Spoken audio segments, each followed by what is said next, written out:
Ну что ж, друзья, продолжаем проходить серию Metal Gear Solid. И остановились мы на части Metal Gear Solid V, куда входит Ground Zeroes и Phantom Pain. Ground Zeroes является прологом к фантомным болям, и сегодня мы ее полностью пройдем, ибо она совсем коротенькая. Сразу вынужден вас предупредить, что если вы не смотрели предыдущие части, то даже не следует глядеть и этот ролик, ибо это бессмысленно. Советую ознакомливаться с серией в хронологии, так как я ее и проходил. Сначала Metal Gear Solid 3 Snake Eater, затем MGS Portable Ops и MGS Peace Walker. Особенно важным является Peace Walker, ибо это, можно сказать, прямое продолжение. В общем, имейте в виду. А также сразу скажу, что проходить я буду лишь сюжет, ибо второстепенок тут целая куча, и все они совершенно неинтересны. Укради документы, освободи заложников, разминируй мины и так далее. И все это происходит на той же самой локации миссии. Ну, очень скучно, как по мне.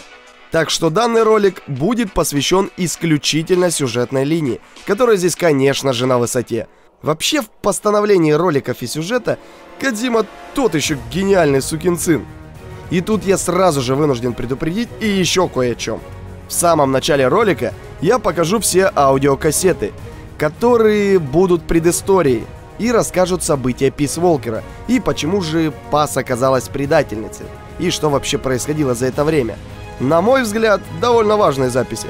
Так что учтите, эти самые записи займут тут практически половину видео. Да, тупо разговор на фоне практически час. Кодзима в этих частях решил сюжет подавать именно по аудиокассетам, и я, само собой, не смогу их пропускать. Продемонстрирую абсолютно все кассеты, которые есть в этой игре. В общем, как-то так. Сами уже решите, интересно они вам или нет. Ну что ж, а теперь давайте приступим к самому прохождению. Погнали!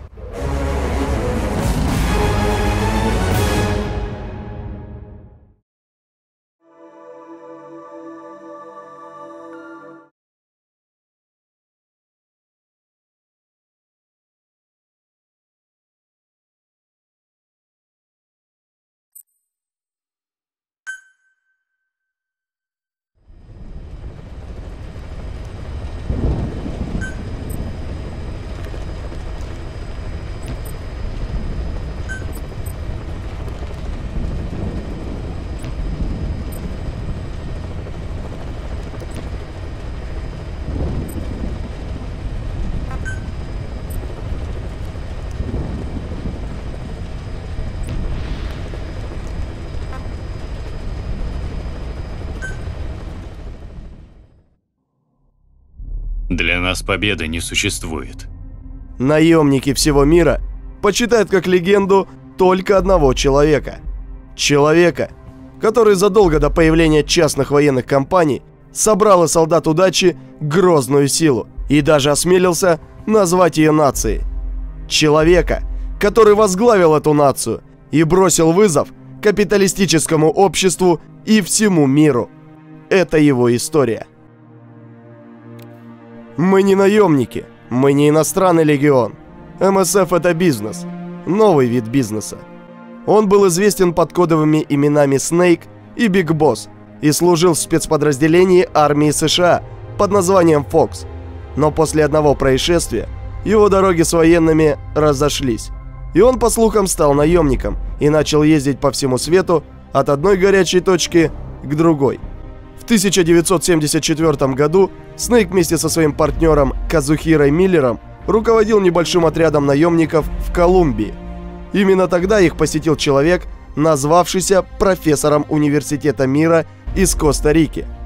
По его словам, в Коста-Рике, стране, где нет собственной армии, произошло несколько инцидентов с участием таинственной вооруженной группировки. Профессора сопровождала одна из его студенток, девушка по имени Пас, которую эта группировка похитила и пытала. Профессор и Пас попытались нанять Снейка, чтобы он помог им изгнать эту группировку из Коста-Рики. Но Снейк сразу раскрыл их обман. Мое имя означает мир. И я сделаю все, чтобы защитить мир. На самом деле профессор был агентом КГБ, а вооруженная группировка, о которой он говорил, финансировалась ЦРУ. Стычки между ЦРУ и КГБ в рамках Холодной войны часто проходили на территории формально нейтральных государств. Однако мотивы ЦРУ в данном случае оставались загадкой. Пас сбежала с одной из тайных баз ЦРУ, захватив с собой аудиокассету. На записи был голос женщины, которую часто называли матерью сил специального назначения – «Босс». На фоне играла популярная песня 1973 года, то есть запись была сделана не так давно. Снейк был потрясен. Считалось, что Босс давно умерла. Что же она делала в Коста-Рике? Я сделаю это ради девчонки. Ради Пас. Босс была наставницей Снейка, а также единственной женщиной, которую он когда-либо любил. Но в 1964-м Снейк был вынужден убить Босс, потому что в этом состояло его задание. И это горькое воспоминание по-прежнему терзало его душу. Несмотря на то, что в 1964-м Босс просто не могла выжить, Снейк не нашел в себе сил отклонить предложение профессора.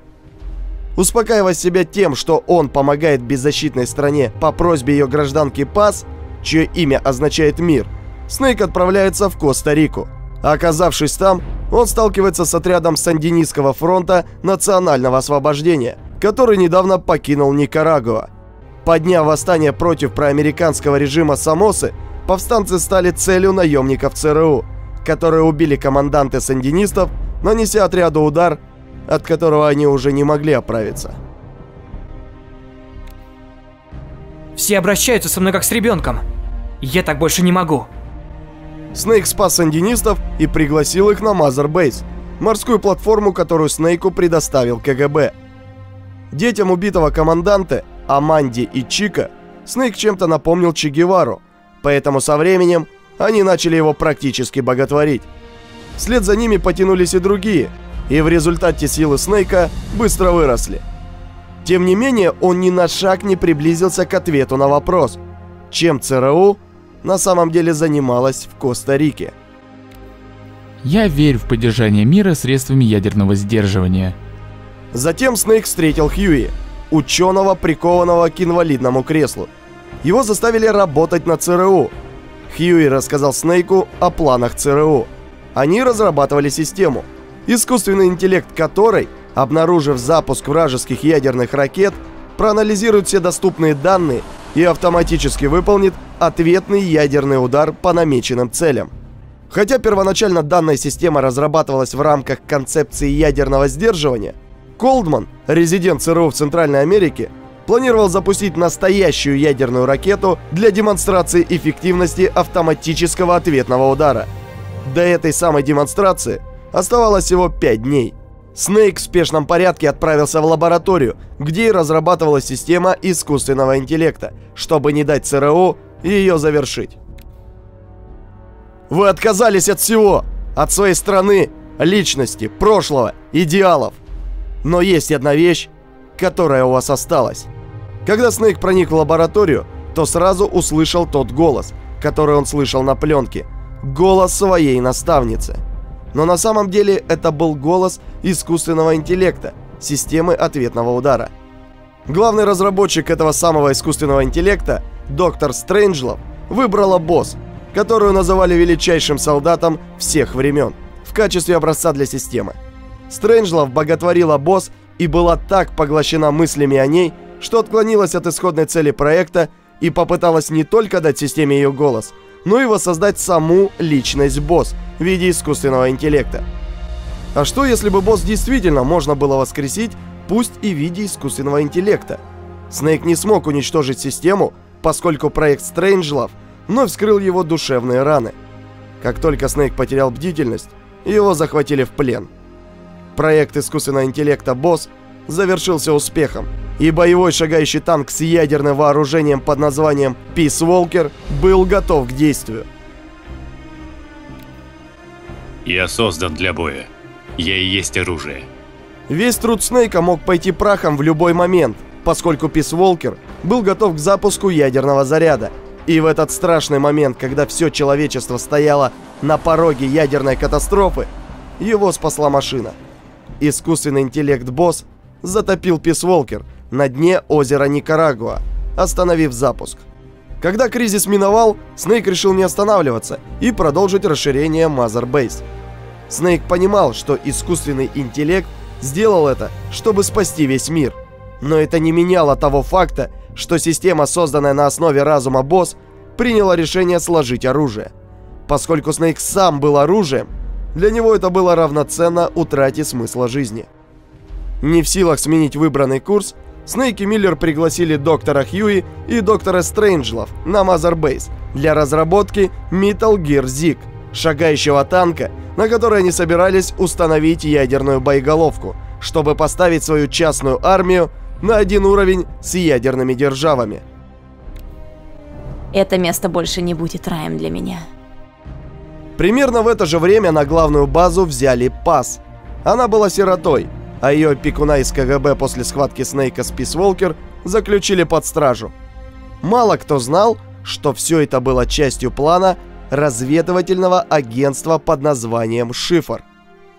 По приказу Шифра Паз сблизилась с Амандой, Чико и другими солдатами, чтобы узнать побольше о Mother Base и угнать Зиг. После этого она должна была вынудить Снейка подчиниться Шифру и сделать из его частной армии военное подразделение агентства. Однако планы Паз провалились, когда Снейк смог победить Зиг, а сама она пошла на дно Карибского моря.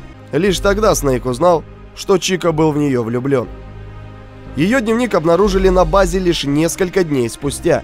Только тогда стало известно, что девушка буквально разрывалась между необходимостью выполнять задания Шифра и велениями своего сердца.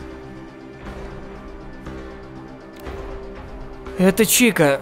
Шифр поймал меня. Я сейчас на американской военной базе на Кубе. После того, как Шифр узнал от Паз о наличии ядерного оружия у Снейка, Магата связалась с главной базой с просьбой о проведении ядерной инспекции. Если бы об этом ядерном заряде узнали, против Снейка ополчился бы весь мир. Хьюи, не спросив разрешения Снейка, уведомил Магаты о том, что Mother Base готова принять инспекцию. Он мотивировал это тем, что если им удастся спрятать от инспектора в Зиг и его ядерный заряд, то международное сообщество поймет, что армия Снейка не представляет большой угрозы. Так как возможности отменить инспекцию уже не было, Снейк и его люди начали готовиться к ней. Тем временем Аманда, которая прибыла на Кубу для того, чтобы помочь сандинистам, узнала, что Паз выжила. Шифр захватил Паз, подозревая ее в предательстве, и поместил ее на военную базу США на южном берегу Кубы, чтобы провести серию допросов. Чико узнал об этом и вознамерился освободить Паз самостоятельно. Вскоре после этого на главной базе получили сообщение от Чико, в котором он сказал, что его тоже захватили в плен. Знаю, что сейчас тебе больно, но боль скоро пройдет. Снейк догадывался, кто стоит за именем Шифр, и не мог допустить, чтобы Чико и Паз попали в руки этого человека. Более того, Паз могла бы дать ему какой-нибудь козырь в его собственной борьбе против Шифра. Перед самым приездом ядерной инспекции Снейк решил отправиться на Кубу. Первые записи советую прослушать всем без исключения, потому как тут и говорится, что же произошло между частями Пис Волкер и этой, а также раскрывается сама суть предстоящей миссии. This is a one-man infiltration mission, boss. Equipment is the bare essentials. Anything else will be OSP. The target location is a prison camp on a US military base. Those Marines have the place locked down tight. Your only backup will be one extraction chopper. We can't send anything else. You won't need to. Again, this is infiltration, a sneaking mission. Your number one priority is remaining undetected. Use discretion before engaging any guards you encounter. Be mindful of their sensory perceptions, sight, sound, smell, and pain. Fortunately, these atmospheric conditions will continue until dawn. That should provide you with some cover. At least the weather's on my side. Your mission objective is to rescue Chico and Paz. According to Chico, they're both being held at an old prison facility. Recon from the intel unit supports this, so it's safe to assume that's where they are. Once you've gotten them to the RV, call in the extraction chopper. I'll monitor the situation and offer guidance from here. but you'll be the one in the field. How you handle this mission is entirely up to you, boss. Snake, yesterday we received official communication from the IAEA. It says, it has come to our attention that your organization recently purchased nuclear fuel from Uzbekistan authorities.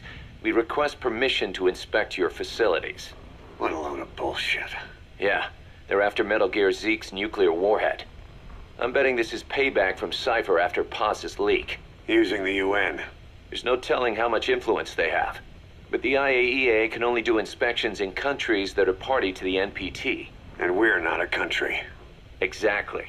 We haven't signed a safeguards agreement with the IAEA over peaceful nuclear use, and we're not obligated to report any nuclear material we have, nor information about any nuclear facilities. The IAEA has no authority to inspect us. But despite all that... That nuke's our last line of defense. We don't want to announce we have it until the world is preparing to wipe us off the map. Until then, we let everyone think we're just a private army with conventional firepower. What's Huey's take? That the problem's how to hide the nuke in Metal Gear. But I gotta tell you, he was all for it. I see. But there's no way we can have the IAEA poking around here. So what do? Ignore them? Send them an official letter of refusal. Say that we're a private organization and we've done nothing to attract this suspicion. You got it. We finished Zeke's waterproofing reinforcement yesterday. The day after tomorrow, we'll be done installing the main depth control tank, the compressed air tank, and the attitude control propeller pod. Huey. If the underwater test goes well, next week we'll try the 300-foot seabed depth. Drop the act, Huey. How did we end up agreeing to the nuclear inspection? Because after you sent that letter, I told them. After careful reconsideration, we agree to your request. And frankly, we should be inspected. This is our chance. If they come and go without discovering the nuke, we can tell the world we're clean. Of course, it's risky, and we'll have to make sure everything's perfect, but it'll be worth it. Huey, can they do an inspection without going through the Board of Governors? We contacted the IAEA's admin branch, and they said there's no record of us being brought up at any of the board's meetings. I'd say probably a preliminary inspection to determine whether we should be referred to the board. So it's bound to be a small inspection team, and they won't be here that long. Don't worry, leave everything to me. Has the media gotten wind of this? Yeah, 2 major Western networks want to do stories on us. I planned on saying yes. What? You want to broadcast this place to the world? That's why I agreed to the inspection. This is a golden opportunity. We can use the media to prove to the world we don't have a nuke. Besides, even if we said no, it would just be delaying the inevitable. Kaz, our hands are tied now. Start getting the place ready. Thanks, boss. Don't get the wrong idea. You've set it up so that any more changes of heart will arouse suspicion, that's all. Zeke stays, but we'll have to move all other AFVs to shore. Any potential troublemakers can go with them for some mandatory R&R. Sound good, boss? Just do it.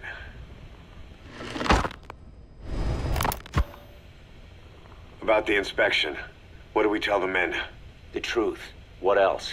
The one thing we don't need to worry about is anyone here spilling the beans about Zeke. Good point. What about the Sandinistas? There's still quite a few of them left on the base. I hate to say it, but it won't look good having Soviet bloc personnel here. The problem is, moving a group that size in a hurry would look even worse. At least Amanda's on assignment in Cuba. They'd recognize her. She should stay put for now. All civilians save Huey will have to return to their countries. Even your Parisian? Of course. We'll get her whatever paper she needs. Dr. Strangelove's departure came at a perfect time. The less Zeke-related staff here, the better. Wait, she left? That's right. You were away on a mission. She left last week. There's nothing cooking in AI weapons research, and Zeke is complete. There was really no reason for her to hang around. I'm surprised Huey let her go that easy. Yeah, his crush on Strangelove was never much of a secret, huh? He followed her everywhere while Zeke was in development. Boy, would she get pissed. But he does have a lot on his mind right now. I've got bigger issues to deal with. That's what he said. That's the spirit, Huey.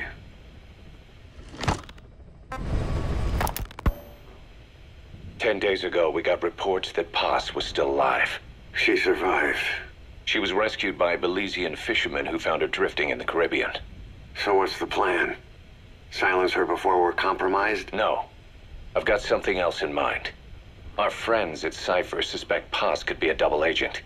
She's being held for interrogation at a camp on the southern tip of Cuba. Black site. Nice. A slice of American pie on communist soil, and out of U.S. legal jurisdiction. The upcoming inspection of Mother Base has to be connected somehow. The timing's too perfect. The UN's nuclear inspection. My guess is they're trying to corroborate Paz's leak. We're an army without a nation. Word of our capabilities gets out, and we'll have the whole world out to shut us down. Having an American private intelligence agency involved's bad news. CHIPaev'a's the ones who sent Paz to us in the first place. She knows their true nature. Right. Paz is our only link to CHIPaev'a. If she's still alive, we need her on our side. If not us, who else is gonna rescue that bitch? When do we do it? The inspection comes first. We'll deal with us afterwards. Do the men know? Word has started to spread. The information came from Cuba through Amanda. One of the base personnel used to belong to El Frente. I'll tell everyone we don't concern ourselves with the survival of enemy spies. We need them focused on the inspection. And if we get her back here and she isn't cooperative, there's still plenty of room for her in the ocean. Works for me. What about Chico? He had a chance to stop Paz from hijacking Zeke and he blew it. He's carried that guilt ever since. Kid really did care about her. Chico, it's hard to say how he'll react. Have Amanda call him out to Cuba. He shouldn't be here right now. Good idea. They haven't seen each other in a while. Little time with big forget all about you-know-who.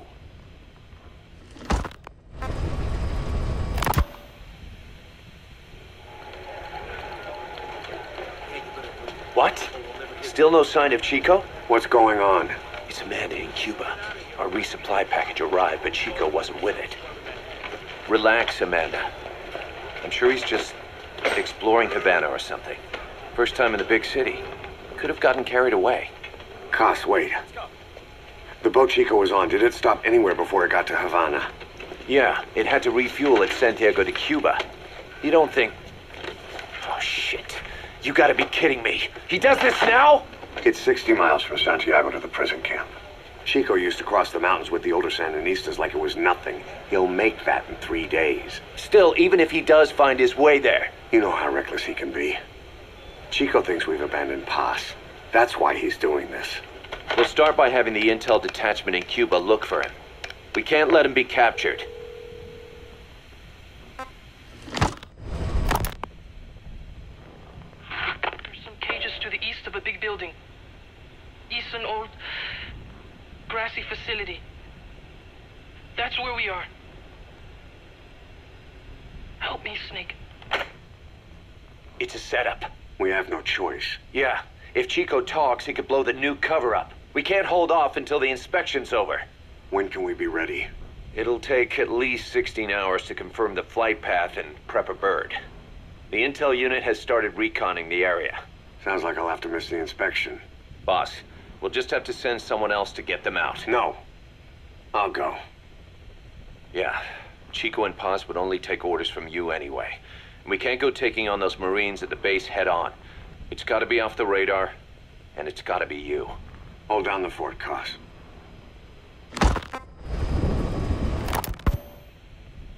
Snake, you can forget about civil liberties where you're headed. God only knows what they'd do to you if you got caught. Do not let that happen. The Cubans leased the land to the U.S. as a gesture for helping them gain independence from Spain. The deal remains in effect until both countries agree to dissolve it, or the U.S. abandons the land. That's why America still operates the base even after La Revolucion. Problem is, it's leased land. Meaning it isn't American soil, so the U.S. Constitution doesn't apply there. That allows them to withhold its civil rights protections. Yeah, that's Uncle Sam's excuse. The area was originally only for detaining refugees from countries like Cuba and Haiti. But a few years ago, the CIA and its like started using it as a black site. Enemies of the state are renditioned there and subjected to extreme forms of interrogation. You can bet CHIPaev'a had a hand in that. As you'd expect, American and other Western human rights organizations aren't allowed anywhere near the place. What happens there disappears down the memory hole. Who knows what they're doing to Chico and Paz? I'd like to interrogate her ourselves. But if worst comes to worst, make sure she's dead. Chico, on the other hand, we have to bring back. Fast. He knows too much about us. Cos? The area is surrounded by mines placed by both the US and Cuba, making escape on foot impossible. You're heading into the Lion's Den, Snake. Don't take this one lightly. Come back in one piece. Yeah.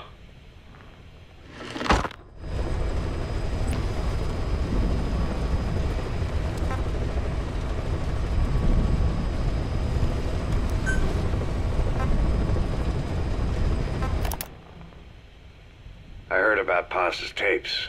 Yeah. Why do you think she'd leave him behind? And that diary? Whatever it was, her commitment was wavering. That much is clear. So she was leaving clues to help us? No way to know for sure. And the ocean's not giving her back.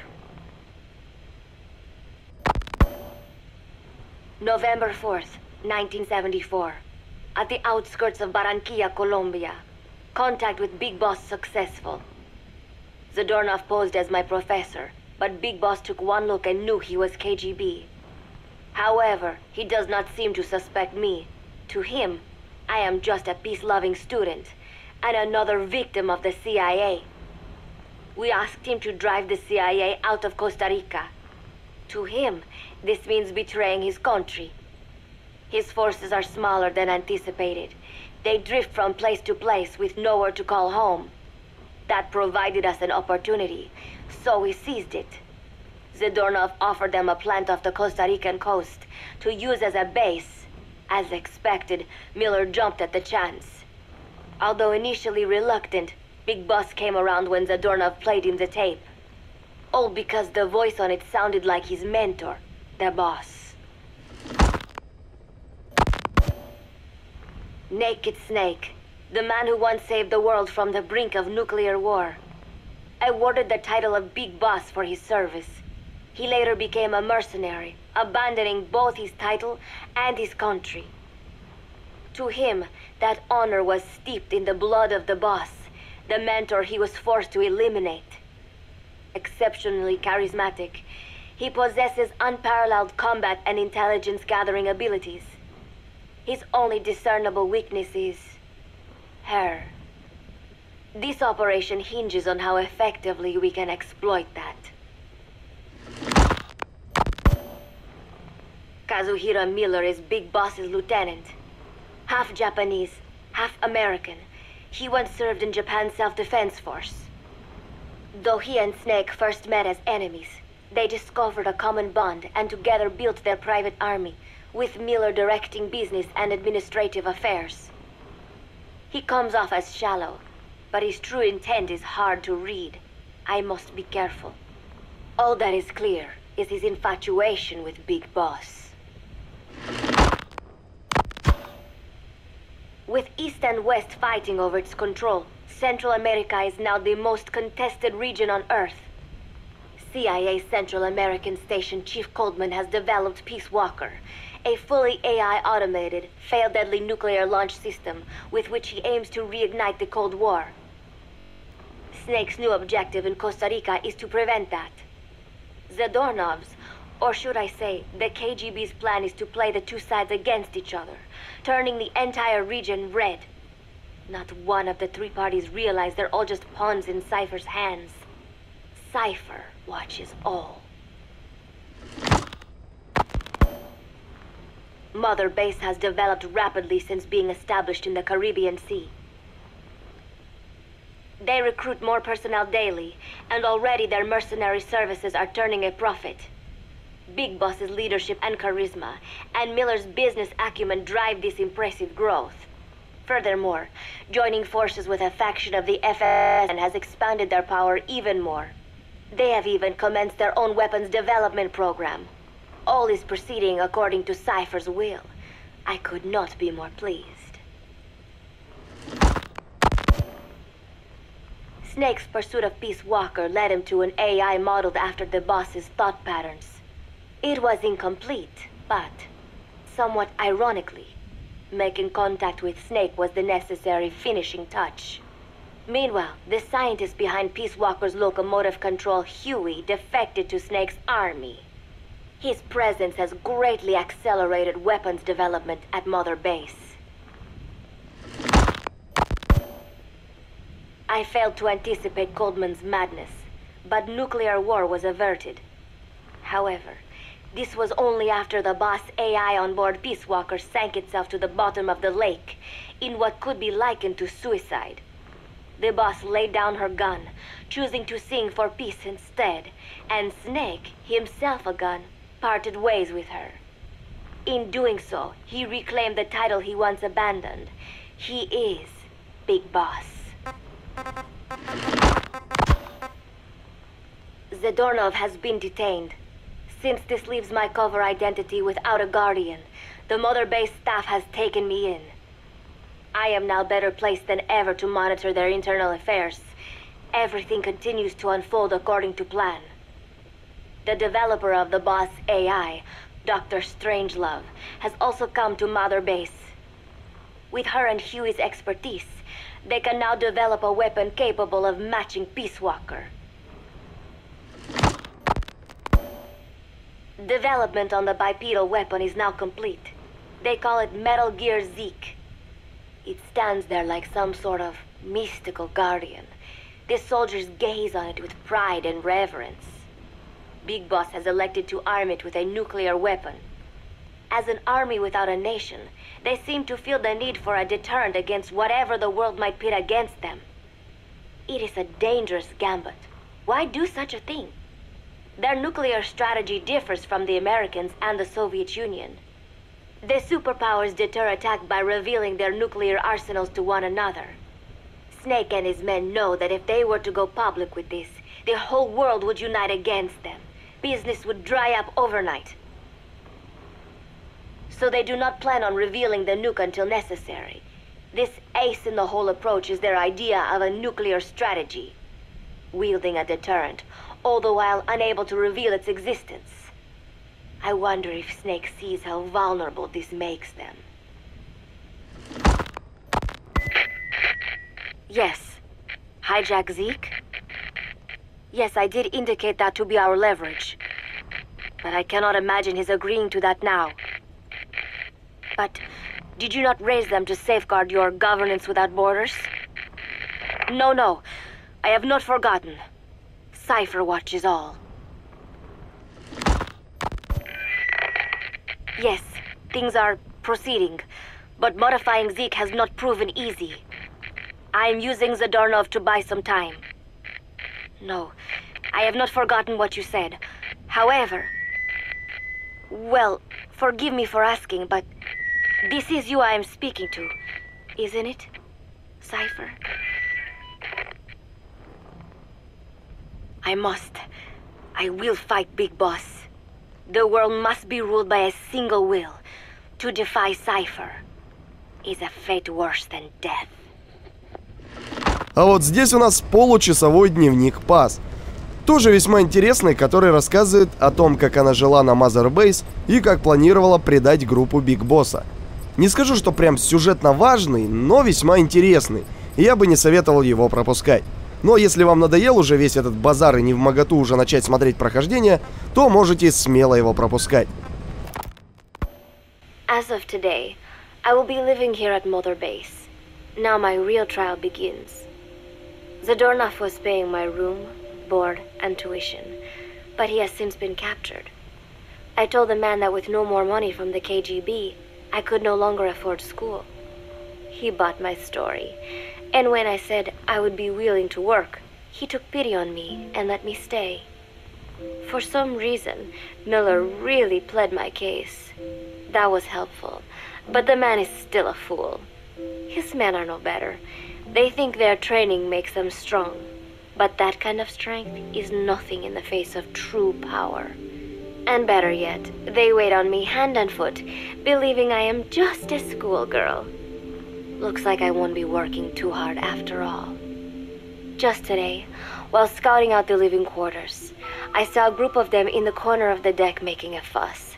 Going over for a look, I saw they were feeding a kitten. A bunch of grown hard men, and they're the ones acting like schoolgirls. Look, isn't he cute? What is wrong with them? Disgusted, I just nodded and smiled. I must stay in character after all. I indulged their chit-chat for a few moments. Then one of them asked me to give the thing a name. They had just taken it from its mother. I named it Nuke. I improvised some nonsense about how our compassion for living things can help prevent wars. The men gave me a little fish. I held it in my palm and the kitten happily ate it up. What a pathetic, feeble creature. It sickens me. Today, Chico invited me to go fishing with the soldiers. I suppose finding one's own food does have its merit, but I prefer not to be involved in such a degrading task. And their prattling on about fishing being fun is nonsense. I'm not here to find playmates. Nevertheless, distasteful as it was, I went along in order to maintain my cover. Chico thrust a fishing pole into my hands, and we went up onto the deck where several soldiers had gathered. They welcomed us warmly. With so few women aboard Mother Base, I'm treated like a princess.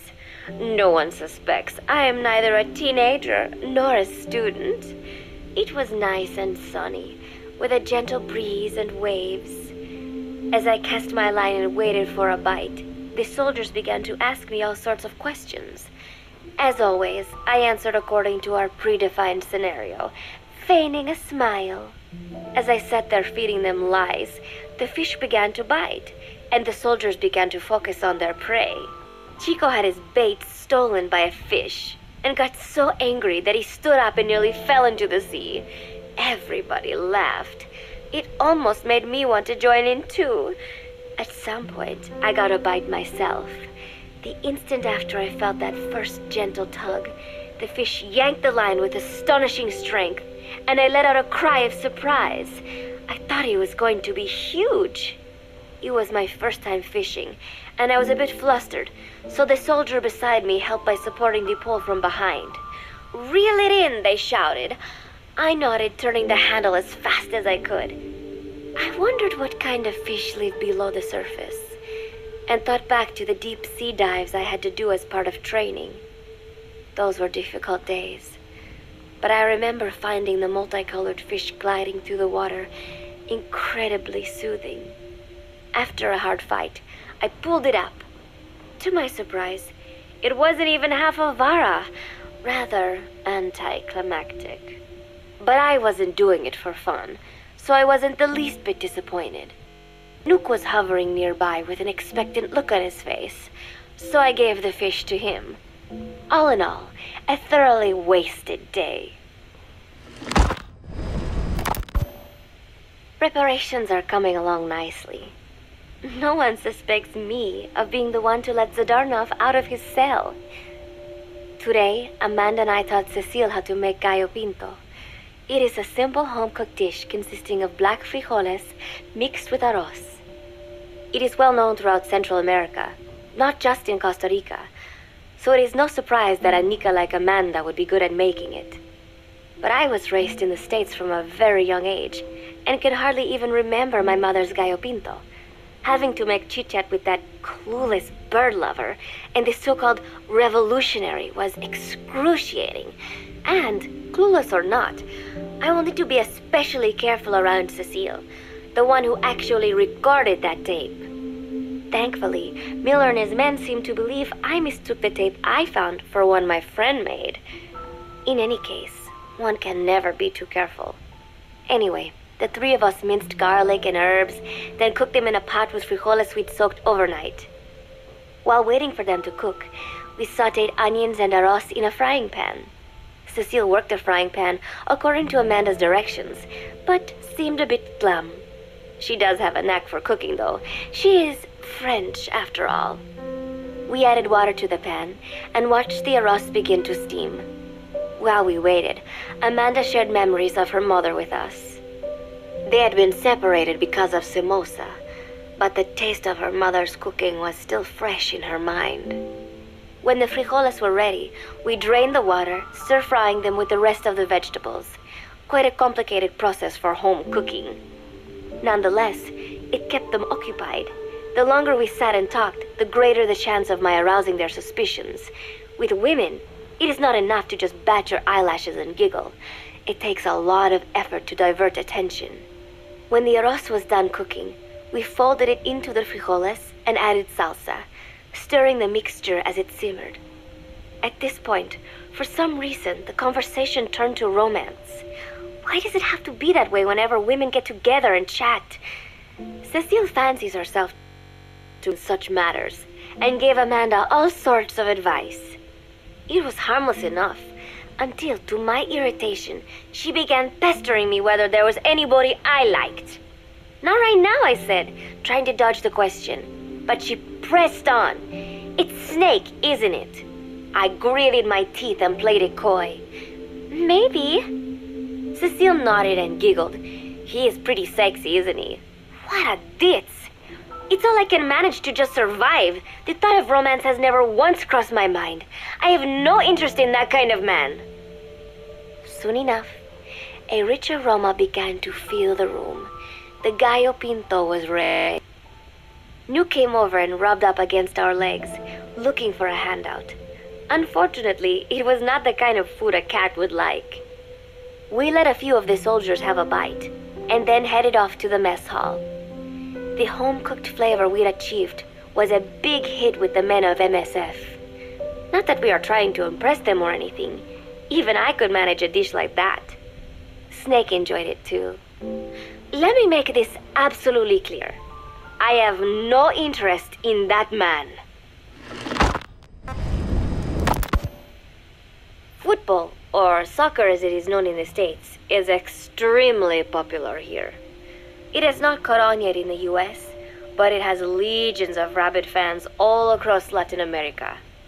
These fans can get so rowdy that it is commonly believed El Salvador and Honduras went to war in 1969 over scuffles in a soccer match.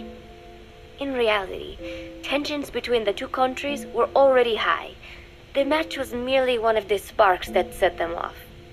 But these people are so passionate about this sport that the story seems plausible. Predictably, many of the soldiers here are fans. They have apparently divided themselves into Costa Rican and Nicaraguan teams and started playing each other. To play, you need a ball and 2 goals. The R&D team built and set up simple goals on the deck. I had absolutely no interest, but Chico insisted that I come and watch. It was not a proper match by any means. The pitch was not even regulation size, but the players and spectators alike got pretty excited. They banged empty cans and shouted cheers through the handmade megaphones. It almost felt like carnival. Huey, the referee, blew a whistle to start the match.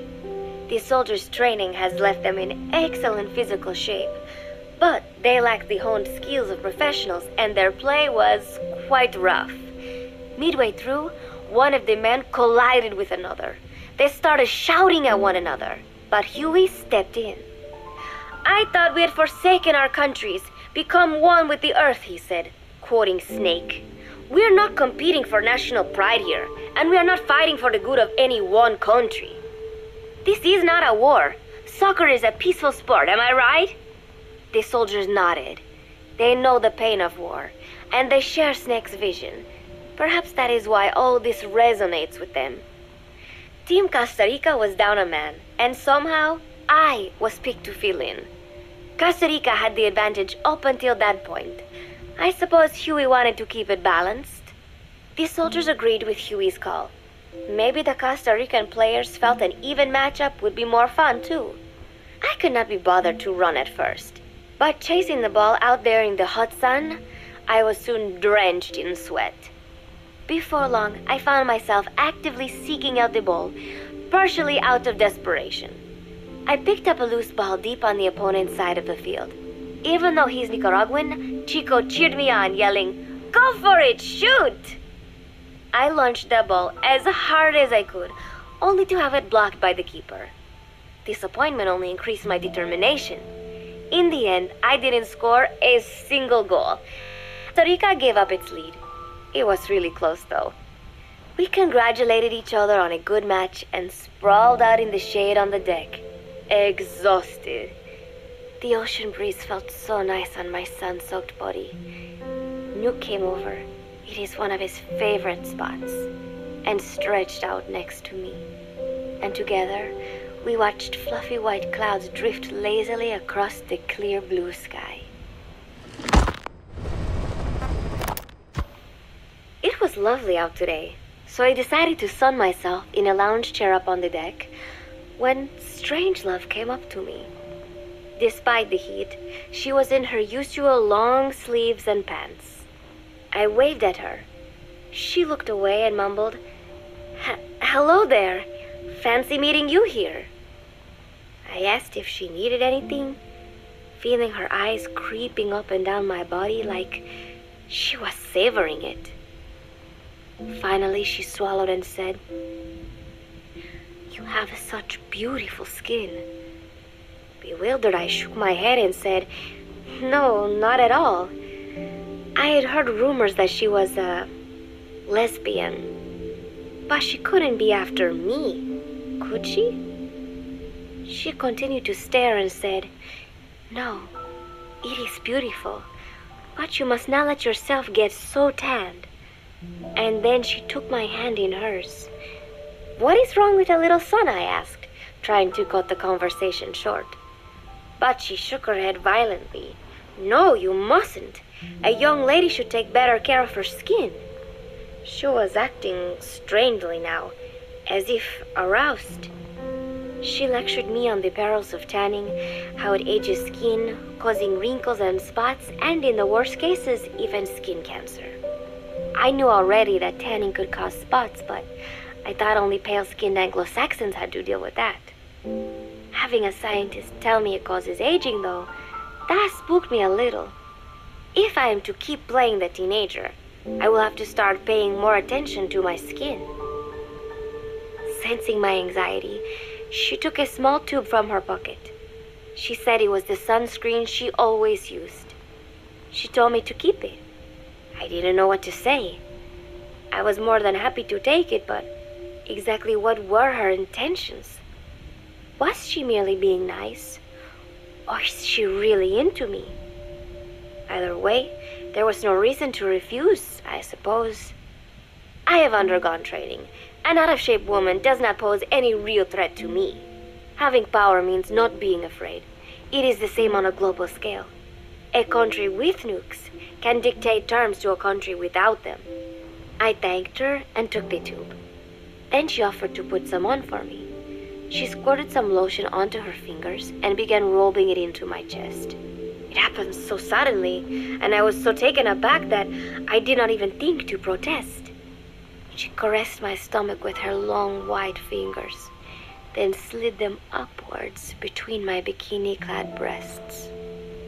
"What? Wait," I sputtered as her moist eyes met mine. She was beautiful.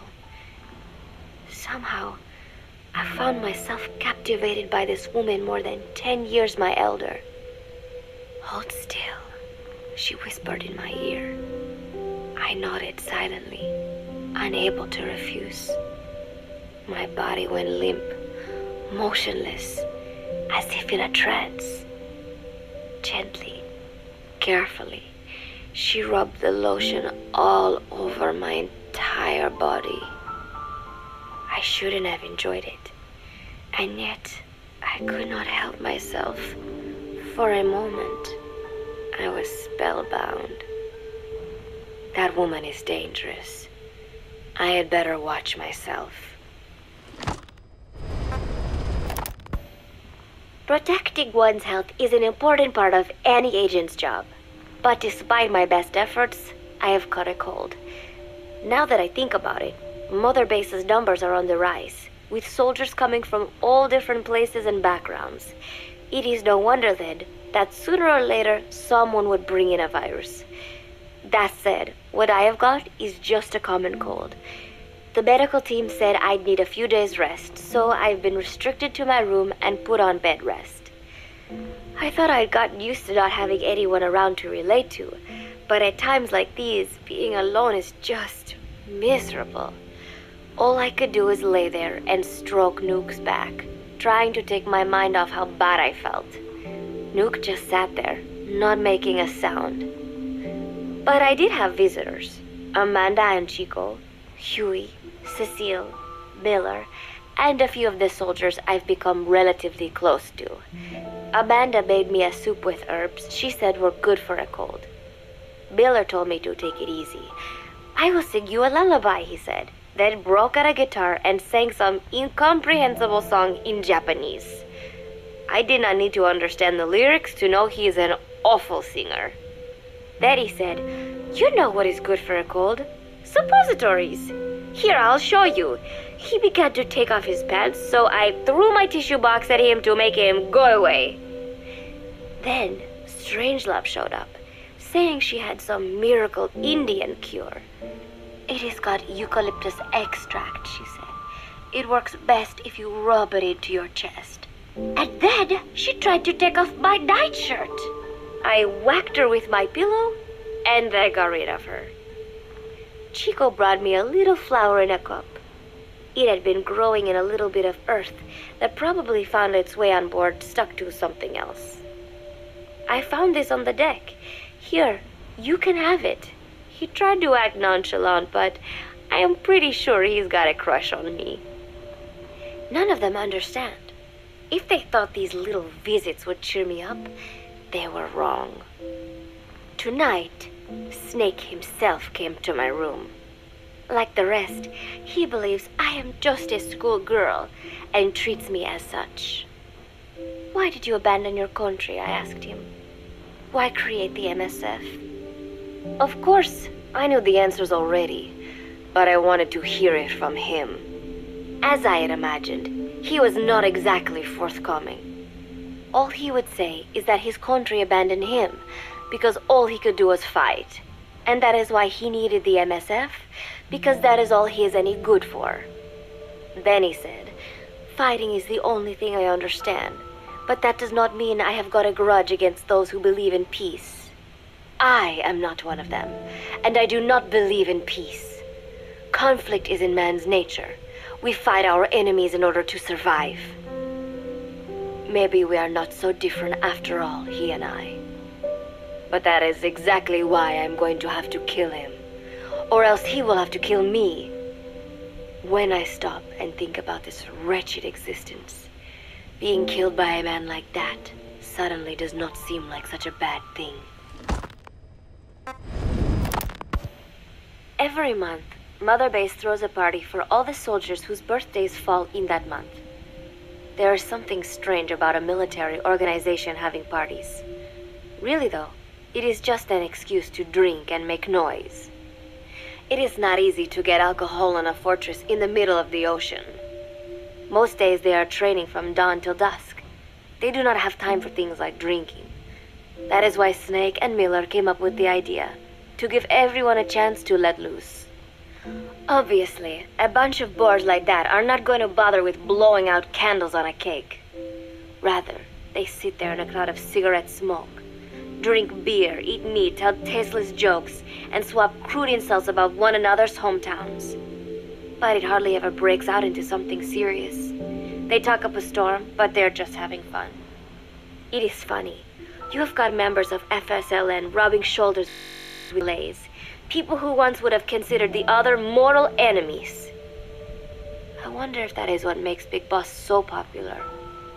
In leaving their countries behind, they leave their hatred for other countries too. Miller seemed a little protective of me. "Hope they're not being too crude," he said. But soon enough, he too was drunk. He yelled, "Come here and take a look at the real Kazuhira Miller," then dropped his pants and mooned everybody. The other soldiers burst out laughing. I have never seen such a crude, ridiculous party before. And yet, all these people, laughing and acting the fool. Is this what they call peace? For some reason, I began to think about all that has happened since I came here. Fishing with Chico, cooking with Amanda and Cecile, playing soccer, having visitors when I caught a cold. When I stop and think about it, my time here has been the most peaceful of my life. But that is about to end. I cannot imagine he will be willing to negotiate. It seems I am to fight the legendary Big Boss. I do not know if I'll be able to beat him, but if I have to choose between death and defying Cypher, I will gladly choose death. The thought of dying does not scare me, but if I disobey my orders, the fear and despair awaiting me will be far worse than anything I can imagine. It was Cypher who took me in as an orphan, gave me food and a place to live. His orders may have been unreasonable, but I will never repay my debt entirely. It seems I have no choice. I must fight this man. I must fight Snake. Do you know Miller, Snake's right-hand man? Apparently has got at least one serious weakness. He is an insatiable womanizer. He does not bother me, most likely because he considers teenagers off-limits. But he has hit on every single one of the few female soldiers here at Mother Base. They ought to be telling him where to stick it, but end up falling for it so easily. I think some of it stems from the fact that he is actually not that bad looking. Anyway, today, that nasty habit got him in trouble. He and Snake got into one of their rare fights, and I was there to see it. They burst out of the showers, completely naked, trading punches. I am no child. The sight of a naked man does not make me blush, but this was something else. Maybe this'll teach you, Snake yelled as he slammed his fists into Miller's chest. I heard later that apparently he'd been two-timing someone, and that same someone had gone to Snake with her troubles. As I see it, it is her own fault for letting herself be deceived like that. It's too dumb to see through Miller's lies, then she got what she deserved. But this was not the first time it had happened, or the second, and Snake read Miller the riot act. Miller argued back, and what began as a shouting match turned into a fist fight. "You son of a bitch," Miller yelled as he swung. "Not bad," said Snake, smiling, "but not good enough." And then he was back on the offensive. They had already been at it pretty hard hours, and their bodies were covered with bruises. Both of these men had been trained for war, their bodies deadly weapons. They were each bleeding from a dozen places. All this from a fist fight. Even so, it was far less gruesome than if they had given it their all. It was obvious that one of them would be dead were they fighting for real. Miller took another swing, yelling, "Try this then!" Snake parried, then responded in kind, but I could tell he was not aiming for anything vital. "You are one tough bastard, boss," Miller muttered. A smile crept across his face as he caught his breath. And then they went right on fighting. Blood and sweat flew off their glistening bodies. It was combat without hatred or hostile intent. I had never seen violence like this before. It was more than just a friendly tussle. They were utilizing every technique they knew. It was not a sporting match. They were not playing by the rules. How could they keep this up? At last the two men tired themselves out, and the bizarre scene came to an end. They looked at each other's battered bodies, and then burst out laughing, embracing and congratulating each other on a good fight. It all seemed so idiotic.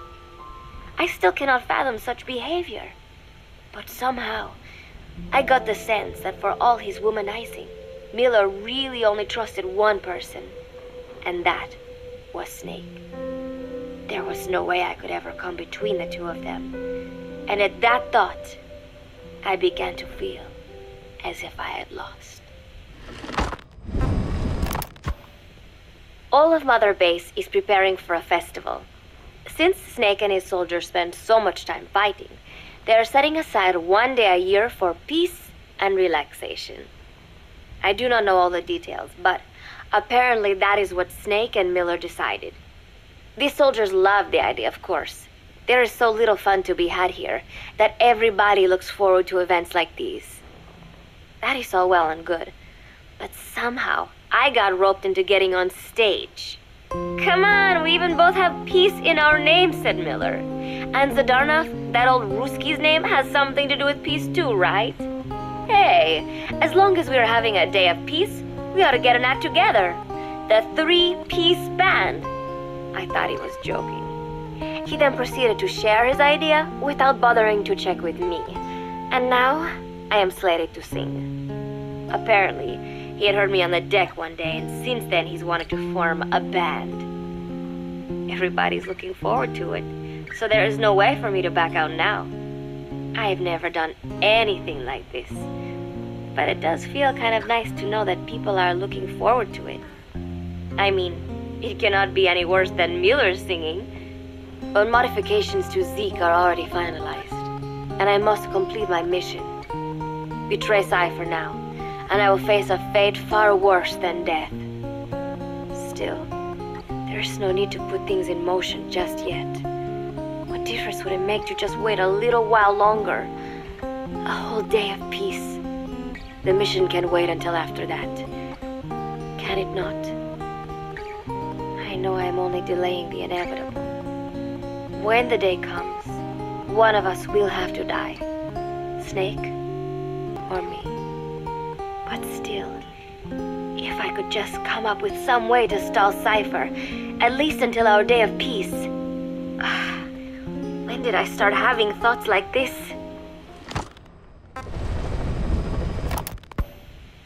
My cover is blown. They know nothing of Cypher or my true objective, but they know I am a spy. There is no more time left. I must act now. I must complete my mission. How did it come to this? All I wanted was 3 more days. Just 3. Miller's already finished writing the song. It is called Love Deterrent. It is about a girl who cannot express her true feelings. I have been practicing. I am no pro, but I was pretty sure I would do a decent job. And now this. Cypher found out that Zeke was complete. He must have someone inside Mother Base besides me, spinning his tightly wound web of control, leaving no room for individual will. Typical. When they found out Zeke was complete, I was ordered to execute the operation immediately. If I was going to enjoy just 1 day of peace, I had to ensure the plan could not move forward. I tried to sabotage Zeke. I thought by damaging the drive system, they would have no choice but to delay their plans. I waited until midnight, and then snuck into the hangar. There would be trouble if it looked like sabotage. I selected one of the drive system's load-bearing parts and carefully worked to warp its shape. The leg's drive system requires a high degree of precision to operate. Even the smallest deviation would have done it. Then, Chico walked in. Maybe it was one of those nights where he could not sleep.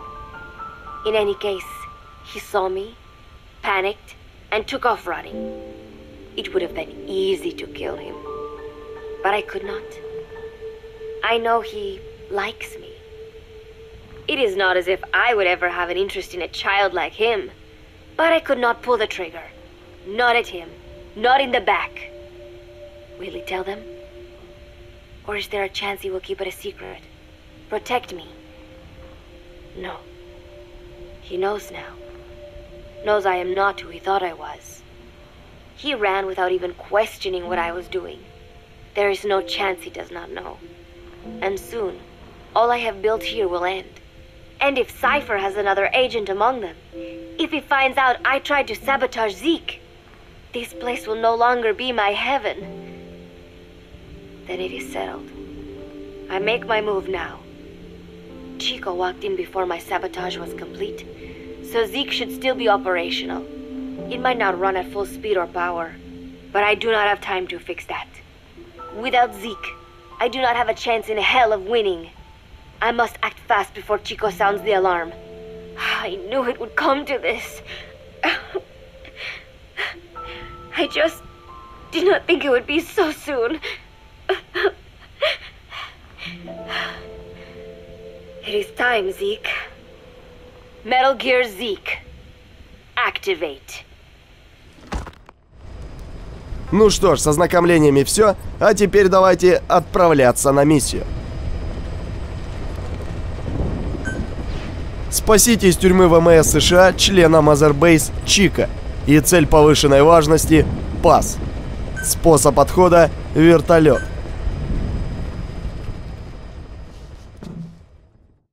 В те времена, когда мир еще делился на Запад и Восток, Босс, создательница спецназа и герой Второй мировой войны, дезертировала в Советский Союз.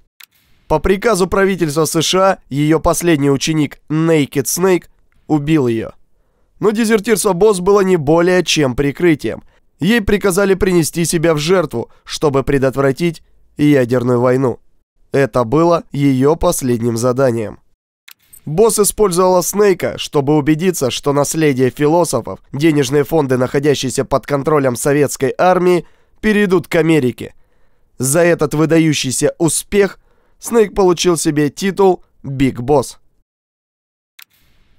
Разорвав отношения с армией США, Снейк начал искать сторонников с помощью Казухиры Миллера, человека, которого он встретил прямо в зоне военных действий. В 1974 году они вдвоем создали секретную базу в Карибском море. Частная армия Снейка продолжала расти до тех пор, пока они не ощутили нужду в ядерном оружии. Тем временем майор Зера, человек, когда-то работавший вместе со Снейком над созданием специального армейского подразделения Fox, использовал наследие философов, чтобы расширить свою разведывательную организацию под названием «Шифр». Шифр начал потихоньку проникать во всевластные структуры США. Не имея собственного военного подразделения, Зера хотел вновь объединиться со своим старым товарищем Снейком и послал свою разведчицу Пас, чтобы установить контакт. Пас попыталась украсть шагающий боевой танк с ядерным оружием под названием Metal Gear Zig. Но Снейку удалось ее остановить.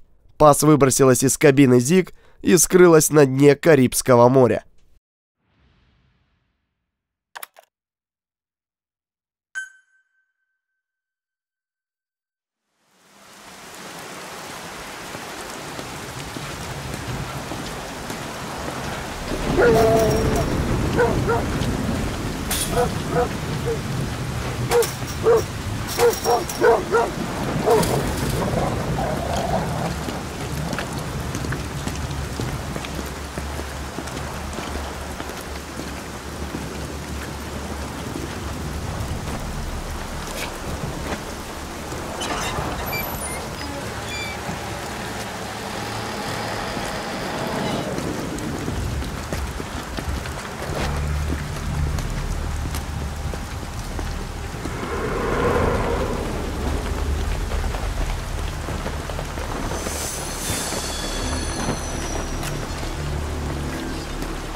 She told us everything.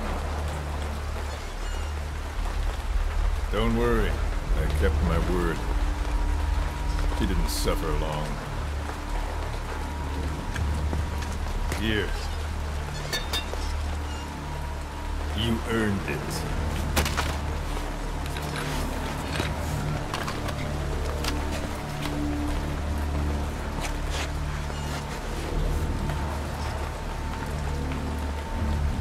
How's it feel to play the traitor?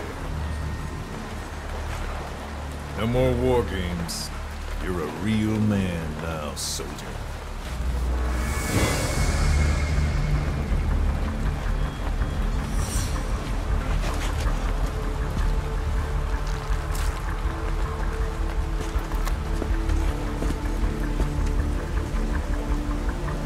Give my regards to your boss when you get home.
10 days ago, we got reports that Paz was still alive. She survived. She was rescued by a Belizean fisherman who found her drifting in the Caribbean. So what's the plan? Silence her before we're compromised? No. I've got something else in mind. Our friends at CHIPaev'a suspect Paz could be a double agent. She's being held for interrogation at a camp on the southern tip of Cuba. Black site. Nice. A slice of American pie on communist soil, and out of U.S. legal jurisdiction. The upcoming inspection of Mother Base has to be connected somehow. The timing's too perfect. The UN's nuclear inspection. My guess is they're trying to corroborate Paz's leak. What an army without a nation. Word of our capabilities gets out, and we'll have the whole world out to shut us down. Having an American private intelligence agency involved's bad news. CHIPaev'a's the ones who sent Paz to us in the first place. She knows their true nature. Right. Paz is our only link to CHIPaev'a. If she's still alive, we need her on our side.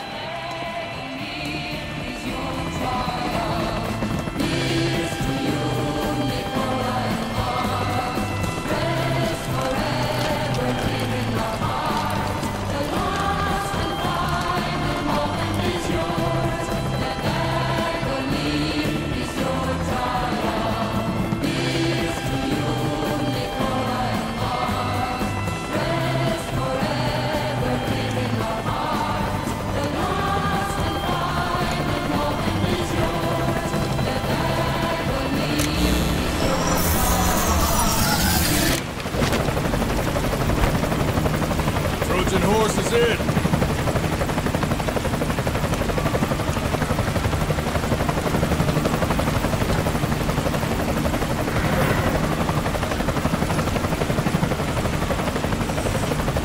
This pirate crackdown's a go! Move!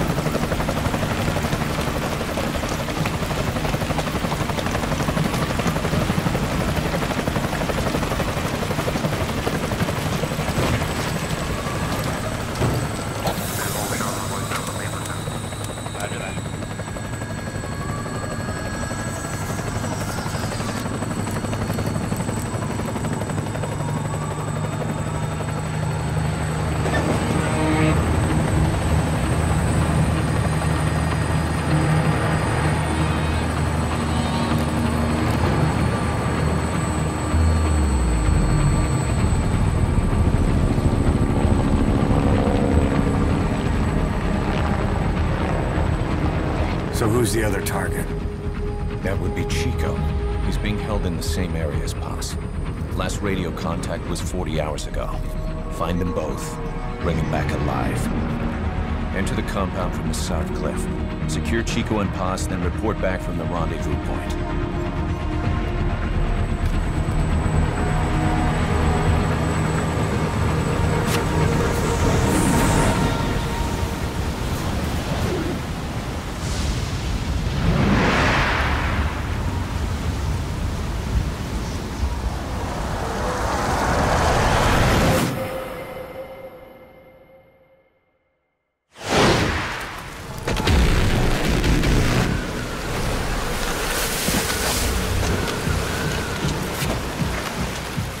We'll send a chopper from across the Cuban border.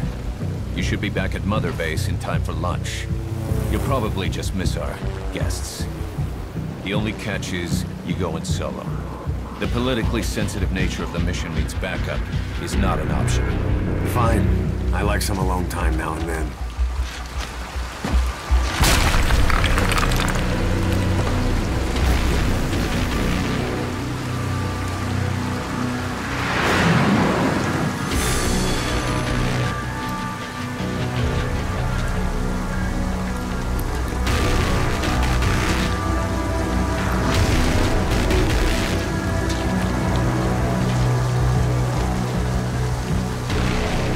I'm in front of the prison camp.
Mission info has been updated. This is an infiltration mission.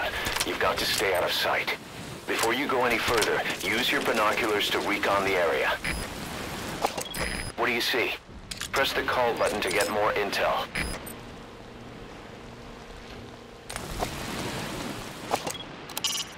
Your binoculars are equipped with a directional microphone. You should be able to listen in on whatever they're pointed at.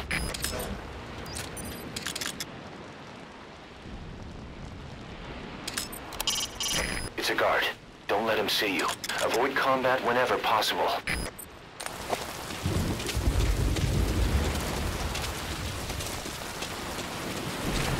Keep low. You can check the controls on the pause screen. If you ready your weapon while crawling, you can move horizontally left or right. If you do that holding the dash button, you'll move faster.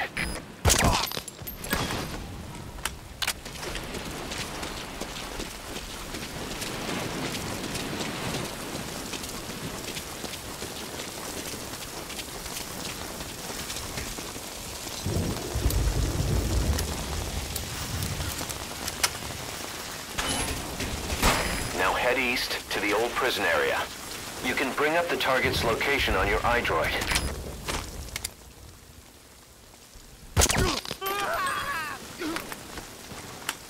You should move the bodies of enemies somewhere out of sight.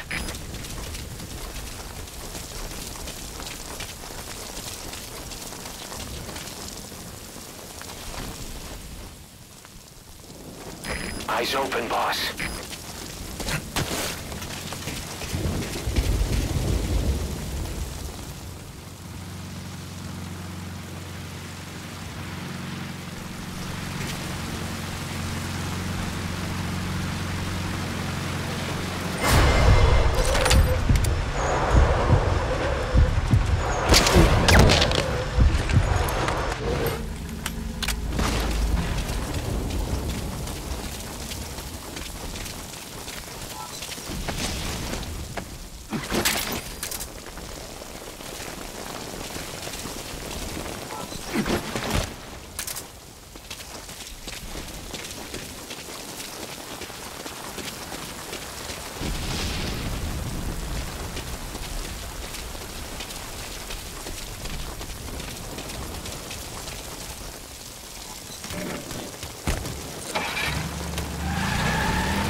To climb an obstacle, press the action button.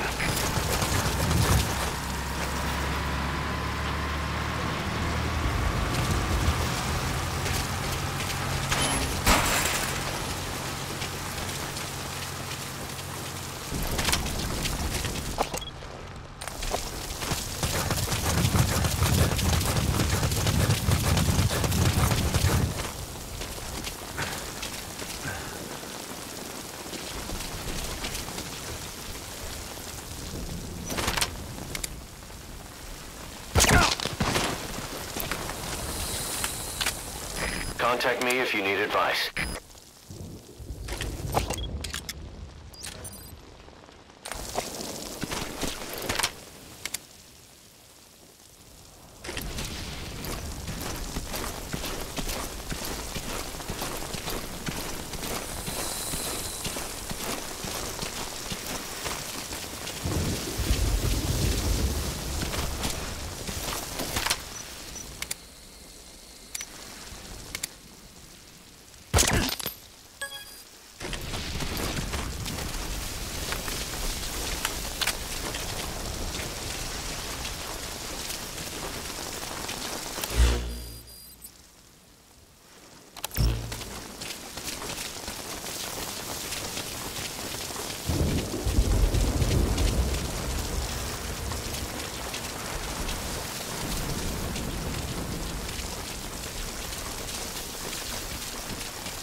a good look at the enemy through your binoculars, and you can mark him. Marked enemies can be sensed when nearby, even if there's a wall between you and them. But it only works if you stop and take the time to focus your attention. This helps you maintain situational awareness. Try it.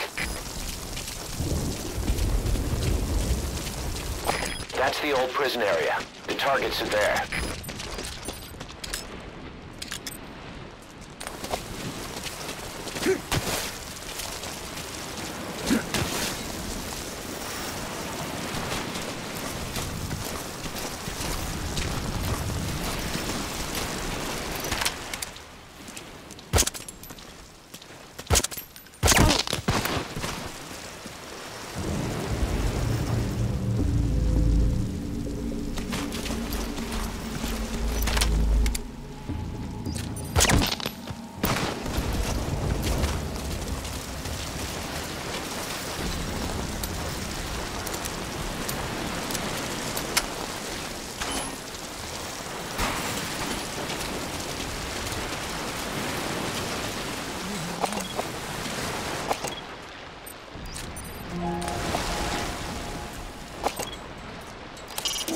There's Chico. But where's Paz? Chico. Chico.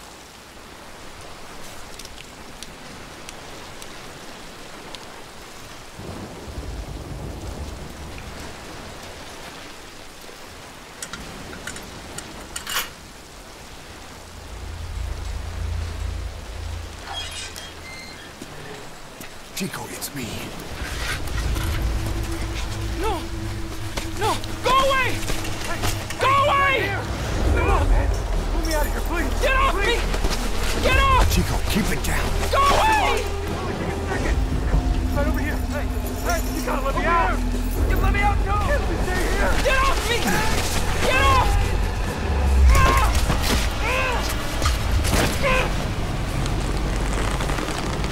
Chico, calm down. Calm down. Don't fight it.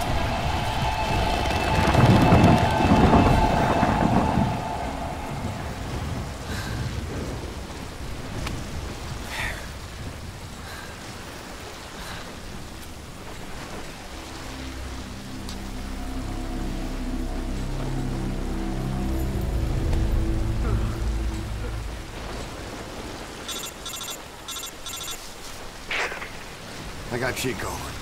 And Paz? Not here. Are you sure? Pretty sure. Is Chico able to walk? Hold on.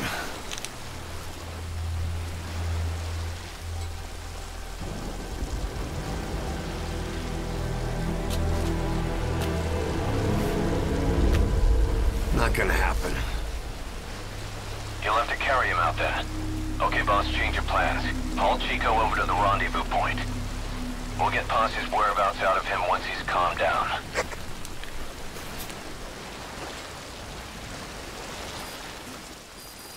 Mission info has been I've updated. marked the RV on your map.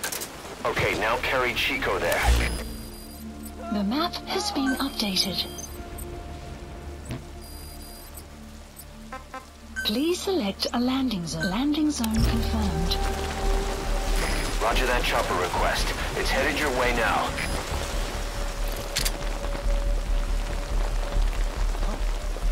You alright?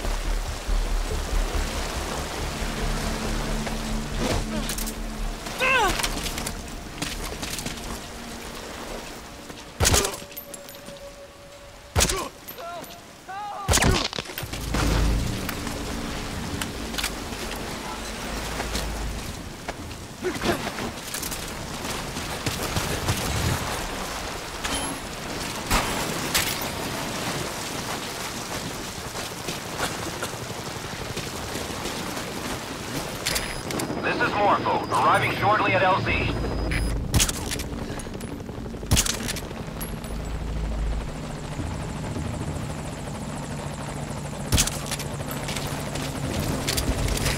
This is Morpho, have arrived at LZ. We'll stand by.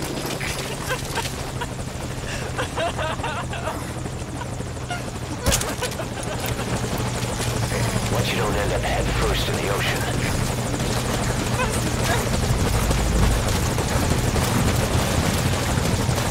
The RV's just a little further.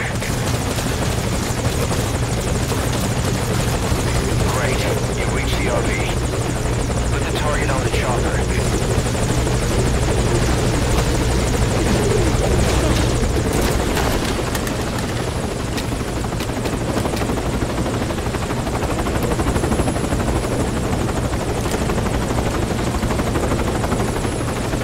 Chico's tape. Think it could give us a clue to Paz's location? Use your iDroid to listen to it.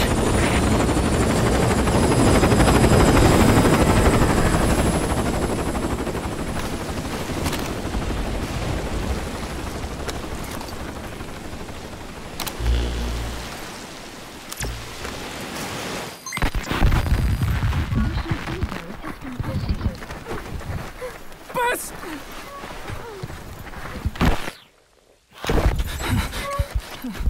On your feet. Okay. Chico was taken out of his cage. Did he leave the tape recording while he was being moved? Paz might be up ahead.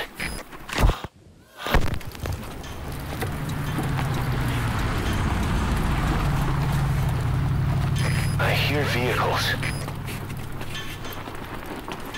And a flag.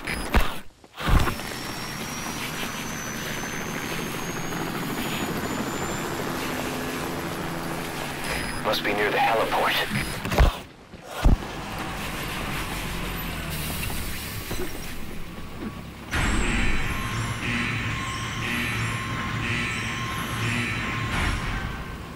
A gate.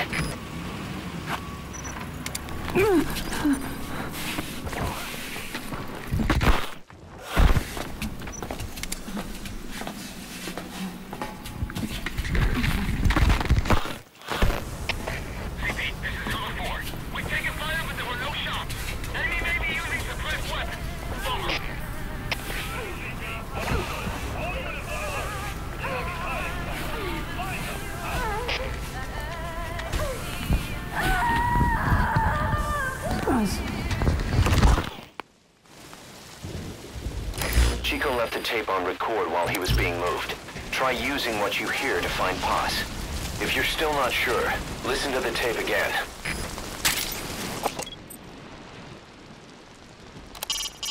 The Stars and Stripes. Not a popular sight in Cuba.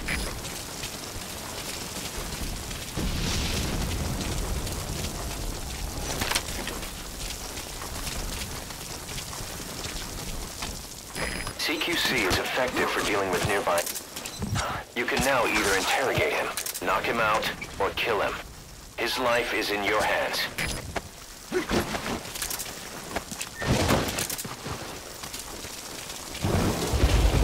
That sound. A flag fluttering.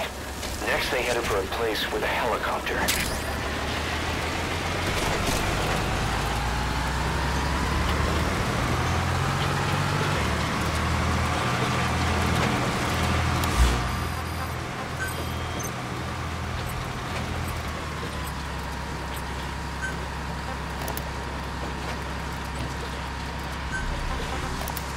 The helipad.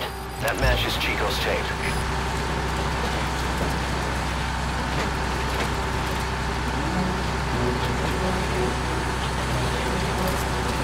The surveillance camera.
confirmation on that garbage disposal yet? Yeah, they just took care of it. Alright, back on top. Stay here and keep watch. You got it.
Roger. Dispatching chopper.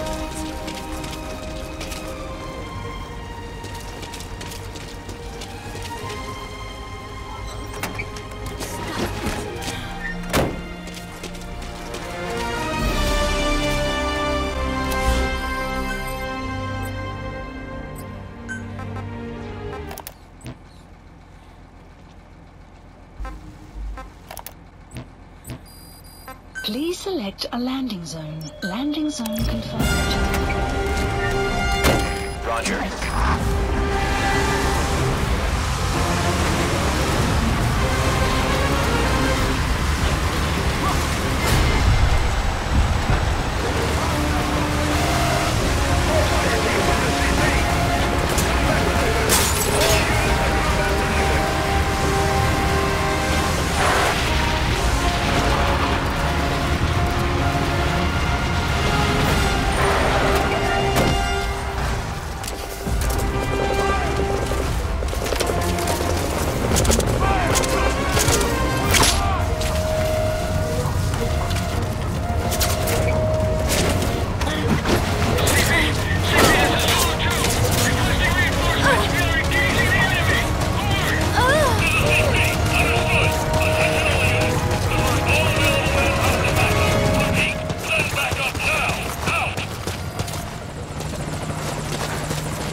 Snake. Snake! Medic!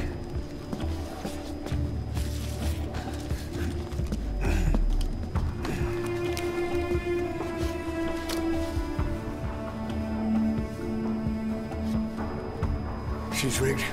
Damn it, we were set up! We gotta get it out. No time for anesthetic. We have to open her now. Hold her down. Hold her down!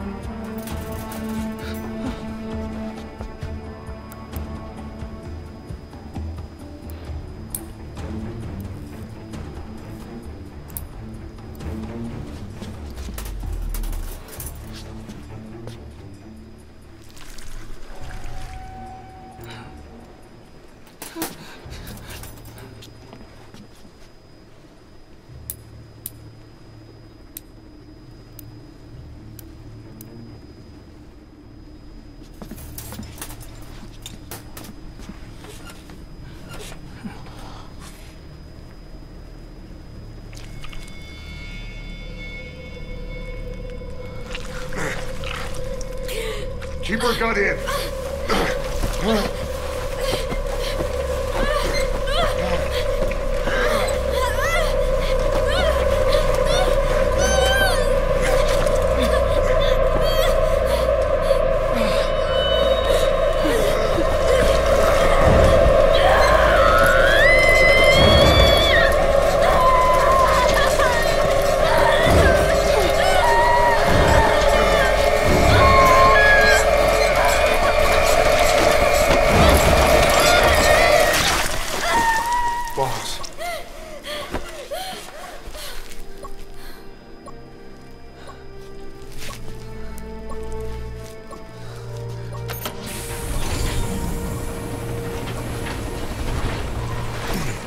Breathing stable, no active bleeding. She's clean, I'm closing her up. Hold her steady. It's gotta be a continuous suture. Control tower, this is Morpho 1. All hummingbirds are on the wing. We'll shake hands, then head back to the cage. Boss, you got a call. Boss, can you hear me? What's up, Huey? Our guests are right on time. Document destruction and hangar decontamination are complete. AFVs have been stowed away, and Zeke's on the seafloor along with a nuke. Everyone's got their story straight. The guided tour will be wrapped up by the time you get home. Make me proud. By the time they leave, I'll have the IAEA praising us as the poster boys for world peace. Out.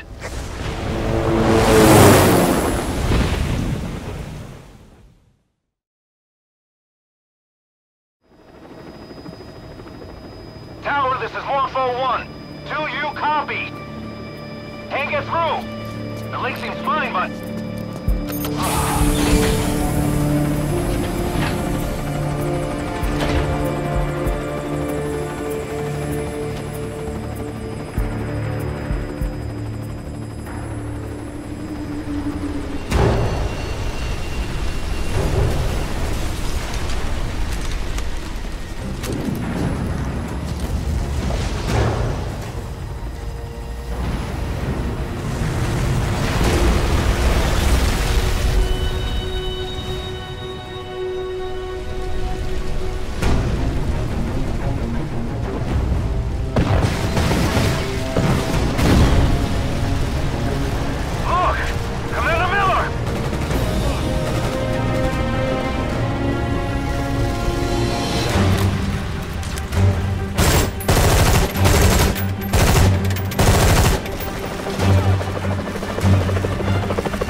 inspection was nothing but a smokescreen. I heard explosions, then... They played us like a damn fiddle! Give it back! This isn't right, that was ours! We built it, damn it! You spying bitch! Come on, start talking, bitch! Come on, get up and start talking!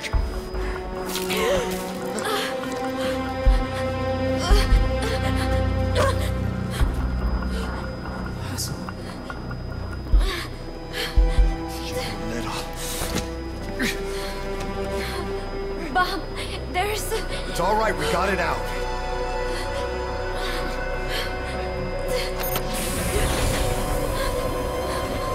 There's another in my...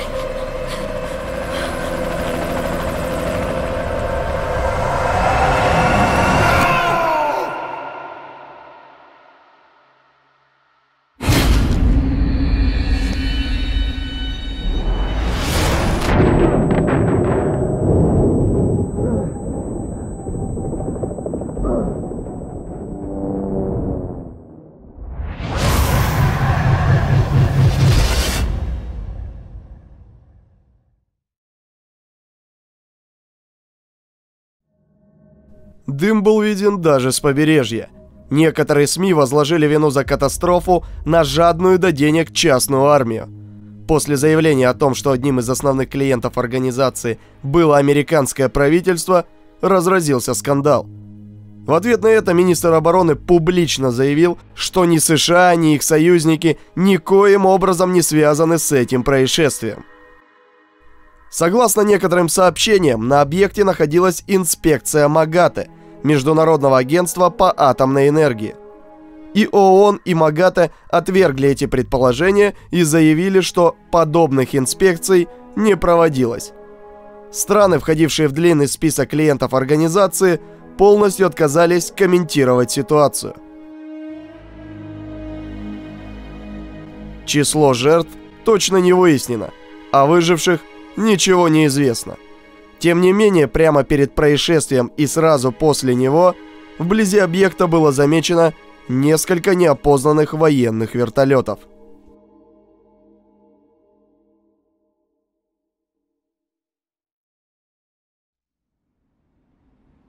Your favorite song? Nicola Bart. Immigrants wrongly executed. But their deaths served as a message to others. That ours is a society that murders the innocent. Do you too believe your sacrifice will change the world?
Cypher's been in hiding ever since his grand experiment. No one's seen him in years. All we hear are orders delivered by proxy.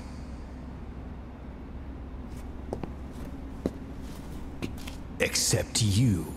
You met with him, face to face, in order to contact Big Boss. Tell me where he is. Where is Cypher? Where is Zero? I've never known choice. Where I was born, the language I speak, I've never had the freedom to choose for myself. But you, right now, are free. Do as you will. This will save Big Boss. It may.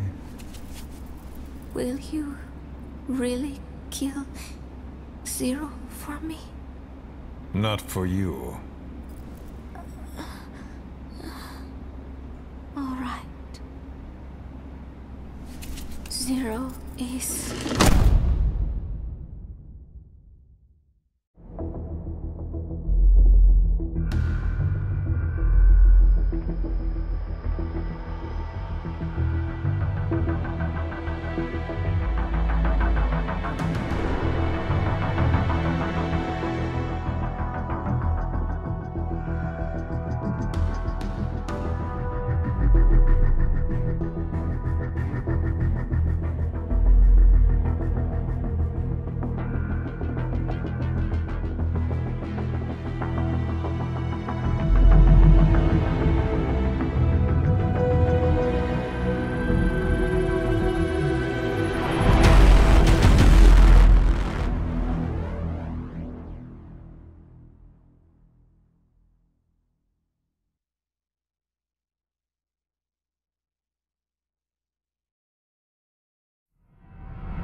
Don't you die on me, damn it! He's dropping! Intubate, now!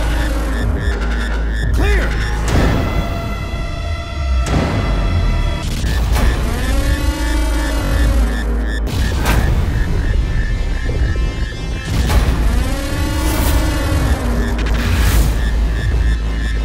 No response. Hit him again!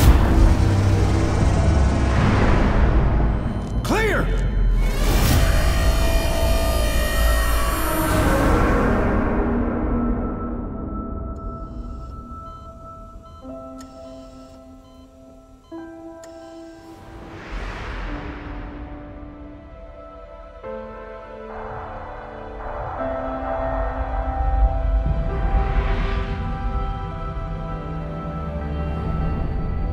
You've been in a coma for quite some time. Yes, I know. You would like to know how long. I'm afraid it's been 9 years. Why are we still here? Just to suffer.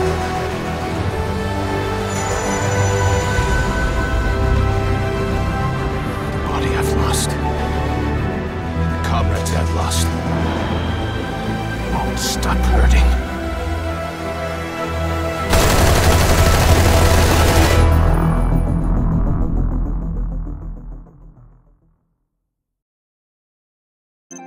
Вот такая, собственно, интересная завязка к фантомным болям получилась. Лично для меня Ground Zeroes вышла просто потрясающе, хоть и такая коротенькая. И после завершения сюжета откроются дополнительные миссии, про которые я и рассказывал. Совершенно неинтересные, и бегать мы будем по той же самой базе. Спасать тех заложников из клетки, похищать документы и так далее. Их я показывать не буду, ибо они долгие, скучные и неинтересные. Ну, как по мне. Ну вот если их все-таки пройти полностью, то нам откроются кассеты Чика, где расскажут о том, как он отправился на поиски ПАС, как его похитили и как допрашивал сам Череп. Тоже весьма интересные кассеты, которые идут порядка получаса. Их я тоже сейчас продемонстрирую и тоже крайне не советую пропускать. Они реально интересные.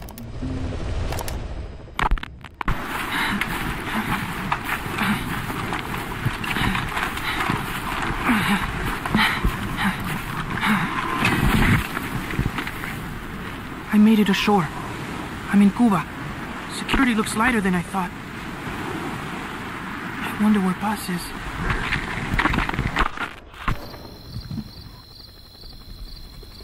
East dark, but there are soldiers everywhere. Lots of choppers coming and going. Those lights are so bright. Time to get moving.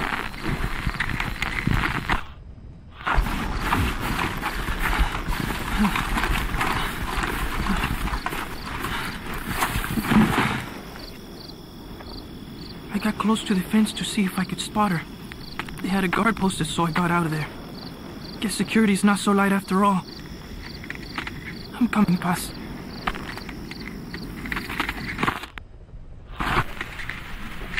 I'm okay.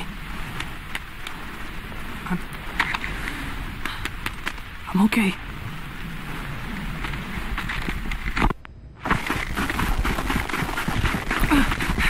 I think I found her. It's gotta be Paz. No, no, no. They're looking for me.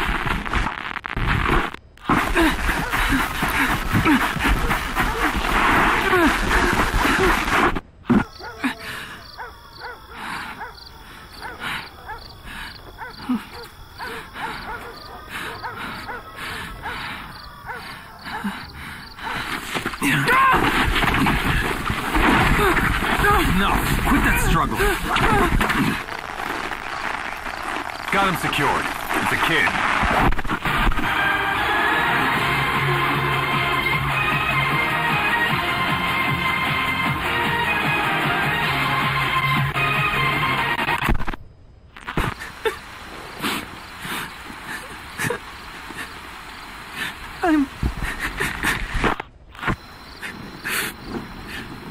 I got caught. I'm in a cage. Give me back my recorder. At least whoever finds this will know what happened.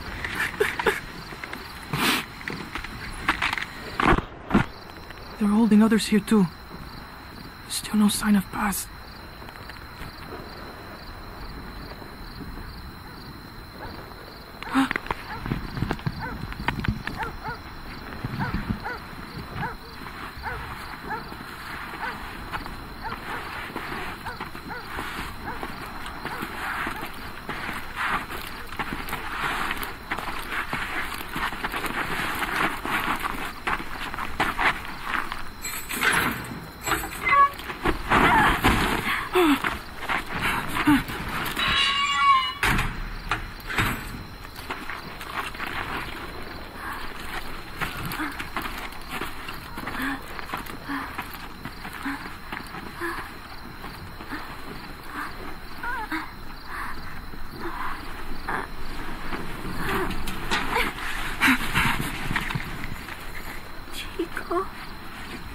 Paz?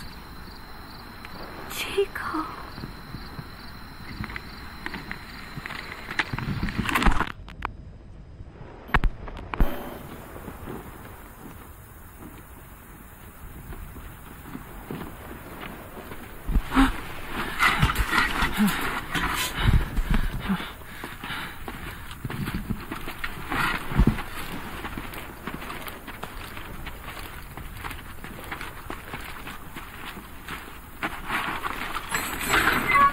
Don't touch me, you son of a bitch!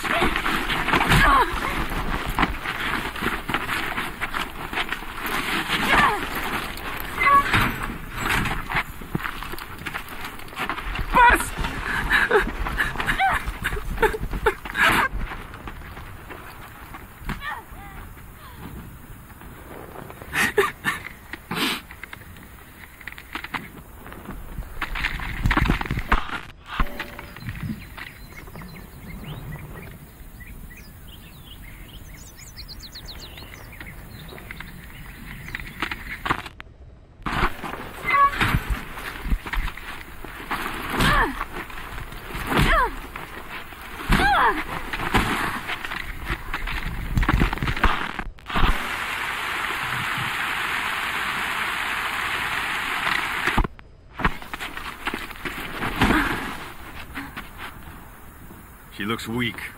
We need her alive. Yes, sir.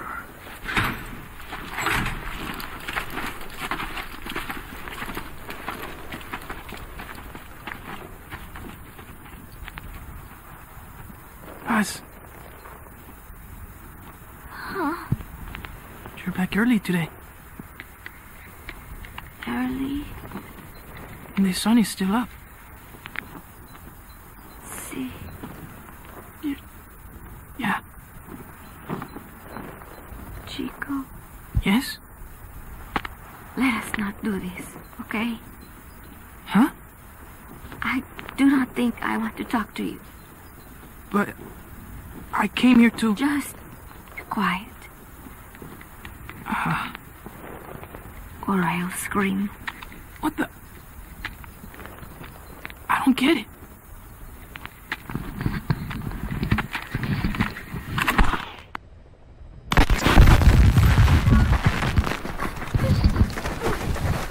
Bus!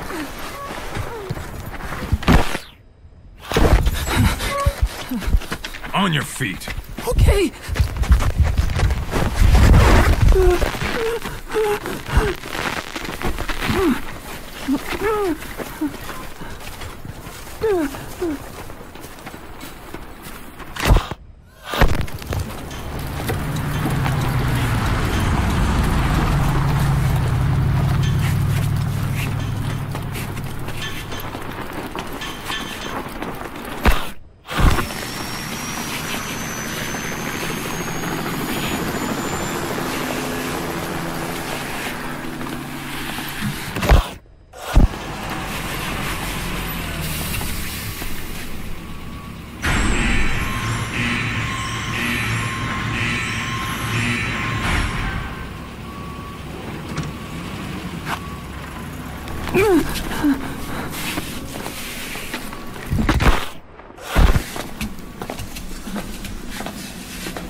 You've got company.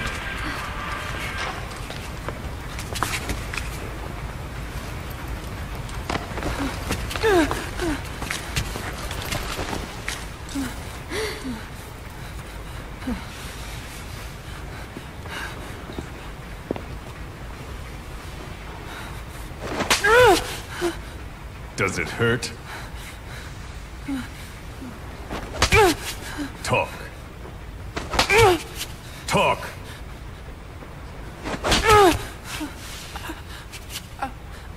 You can speak, can't you? Then talk. Okay. Okay. Good boy.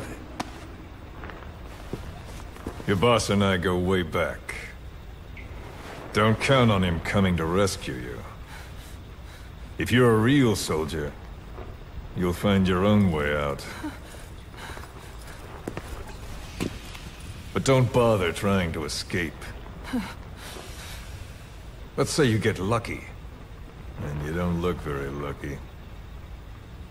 And by some miracle, you get out of your cage. Let's even say you're able to elude the guards. Then what? The nearest Cuban border is 4 miles to the east. 4 miles of barren, America-controlled soil. Think you'd make it? You wouldn't get any help from the Cubans. And the border's a mess of live minefields. Think you'd make it through that? With your girlfriend in tow? If you were that lucky, you wouldn't even be here right now. But don't lose hope. There's another way out, for both you and the girl. This way is much simpler.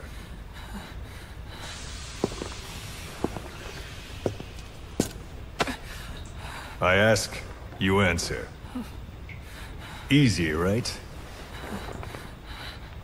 Just tell me what you know. You're dumber than you look. Wasting your time torturing kids.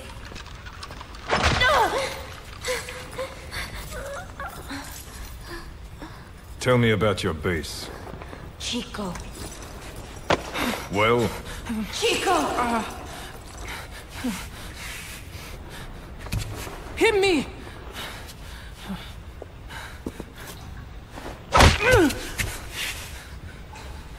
Again! Huh. Trying to impress the girl, little man? How cute. All right. Let's try something else.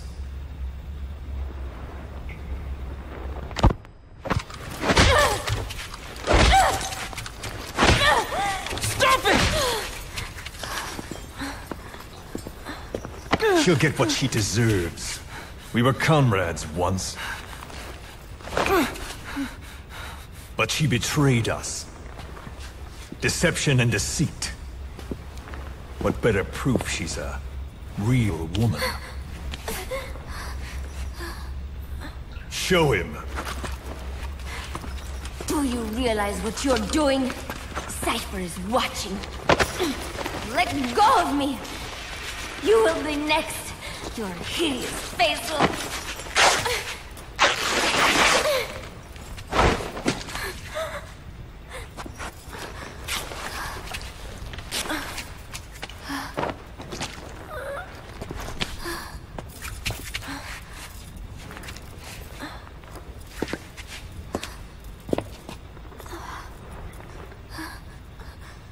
Repulsive, isn't it?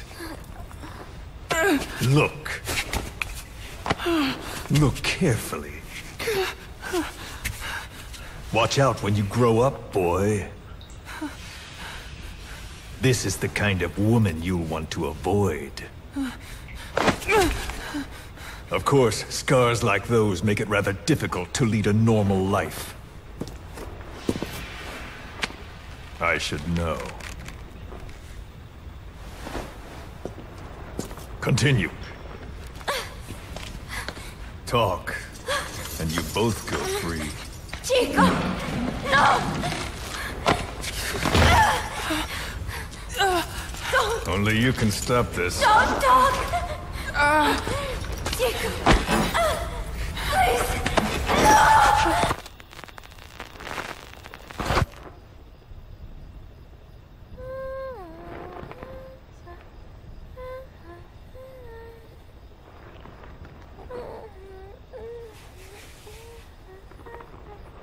Buzz.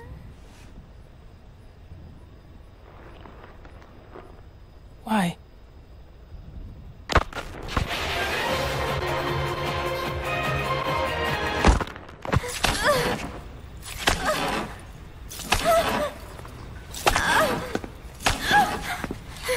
Move.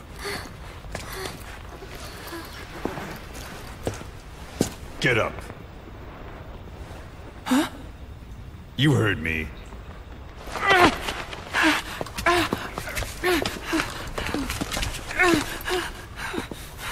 Do you like what you see? I said, do you like what you see? It's like fruit. Does she look sweet or sour? A man has to know these things. Time for a taste test. Either you take her now, or you're strung up next. Don't worry, Chico. No. No. It's okay. Chico, you won't hurt me. I don't. Get on with it. I can't. Chico. No. Come on.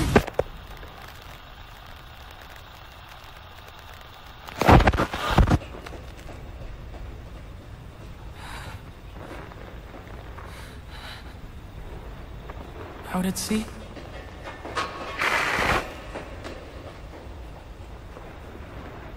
Staff of 300? But usually there's... Zeke. And again. See? That wasn't so hard. You got what you wanted. Are you satisfied? We're halfway there.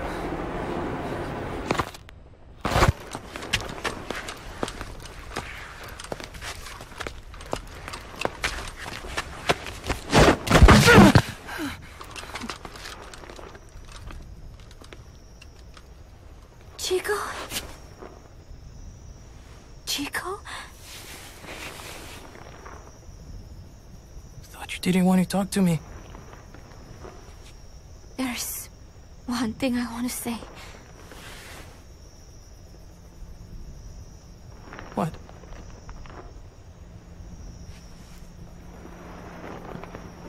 I missed you, Chico.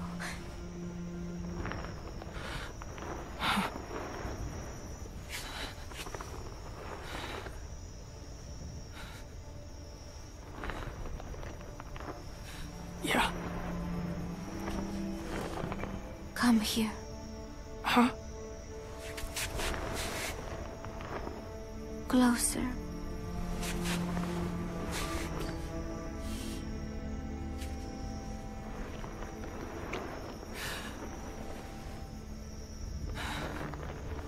No.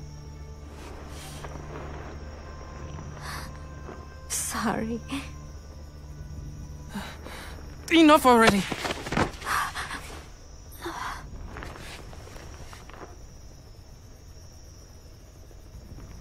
You want to do it here?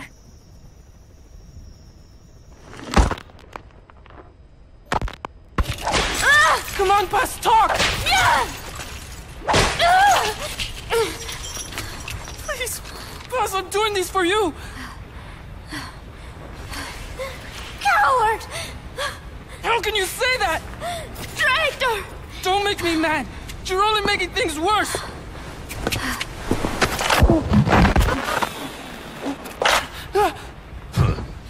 Take him back to his cage. What did I do? Бегите, как от CHIPaev'a.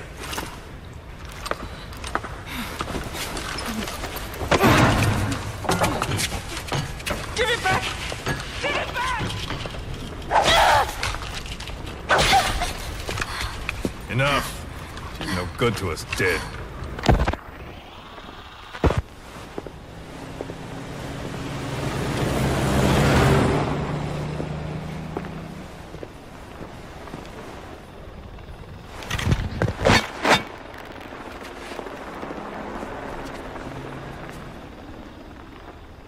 I have it back? We've decided to let her go.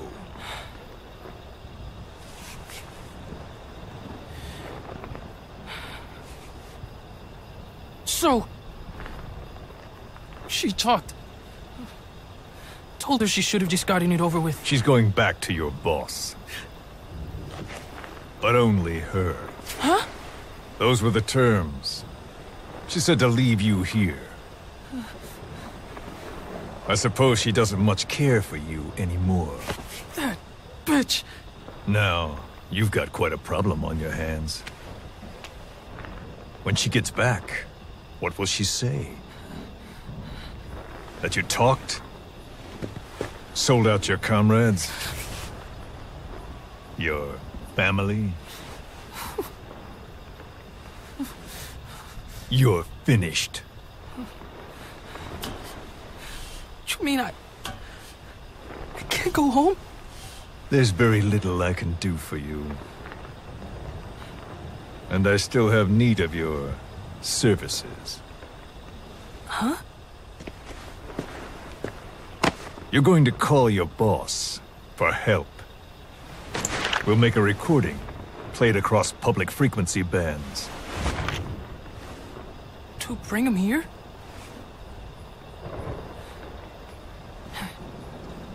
Yeah, right. Do you expect me to trust you? I'll never help you! Perhaps. But if you did, I wouldn't mind looking the other way if he did come for you. Take some guards off duty, let you quietly slip away. But you wouldn't want the girl leaving here alive. She'd have to be eliminated before he came. There's no other way. I'll leave you to think it over. Chico, growing up means choosing how you're going to live your life.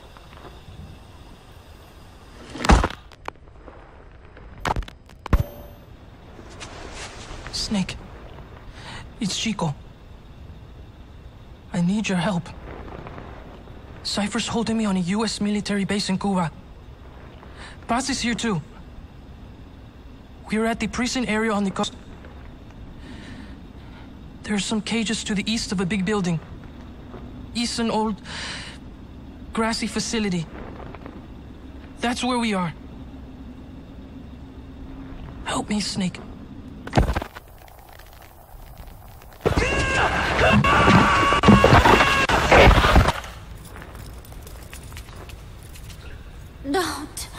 Don't do it. Kids are natural, don't you think? What do you think Big Boss will do? He'll know it's a trap, but he'll come anyway. That's the kind of man he is. Don't. Thanks to your report, a nuclear inspection team's being sent to their base.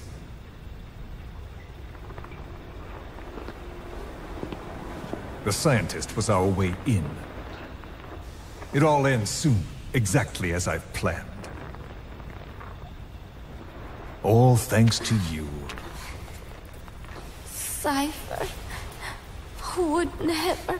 Yes, Cypher will surely mourn his death. I'll have no choice but to distance myself from the group. And then they'll eliminate you.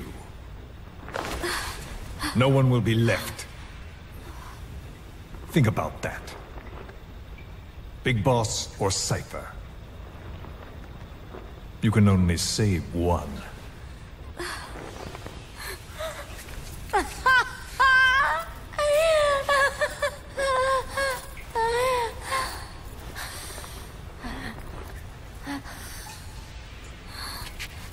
I will never talk. I don't expect you to believe me. The question is, which of the two would you like to give a shot at survival? What I would like is to kill you. The feeling is mutual. But we are secret agents. Restraint is a virtue.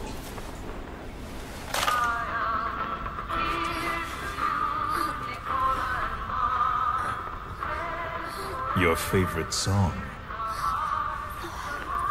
Nicola, Bart, immigrants wrongly executed.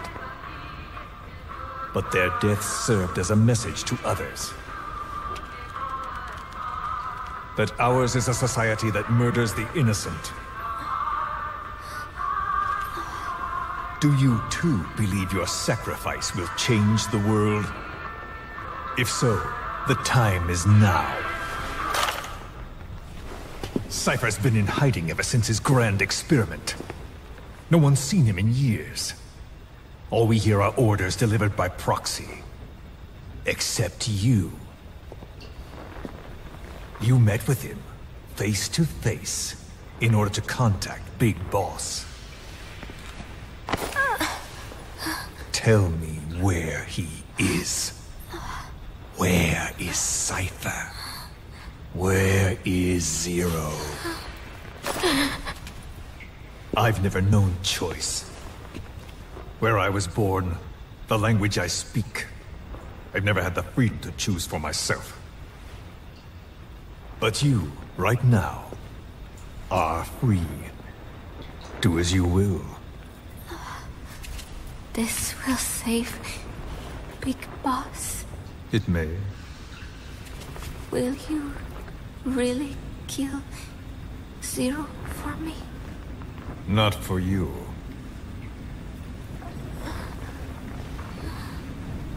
All right. Zero is...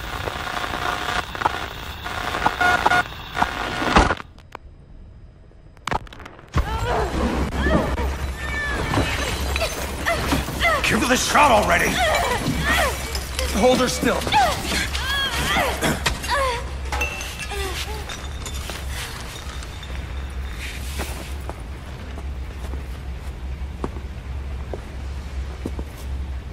Prep the package.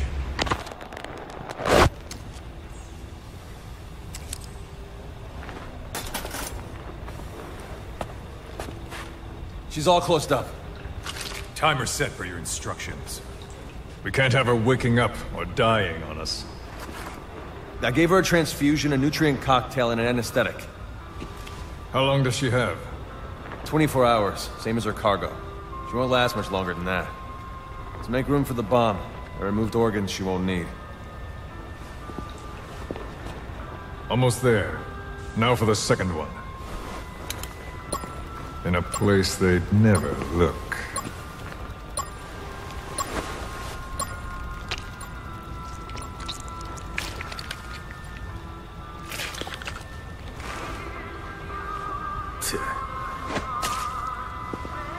Hang her up.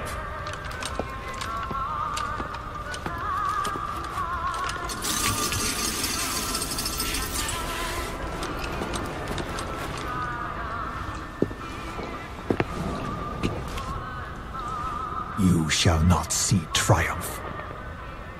You've been most helpful, and I have one last use for you. To you I give a magnificent end. But an end, nonetheless. The final moment is yours.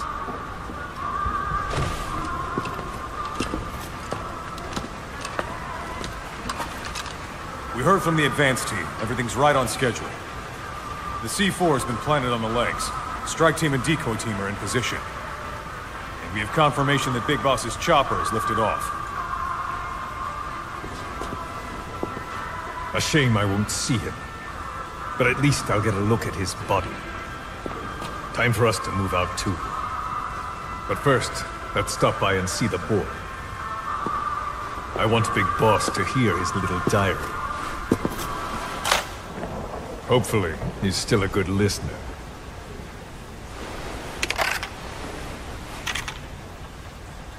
Give this to the boy as a reward. And a memento. Make copies. Yes, sir.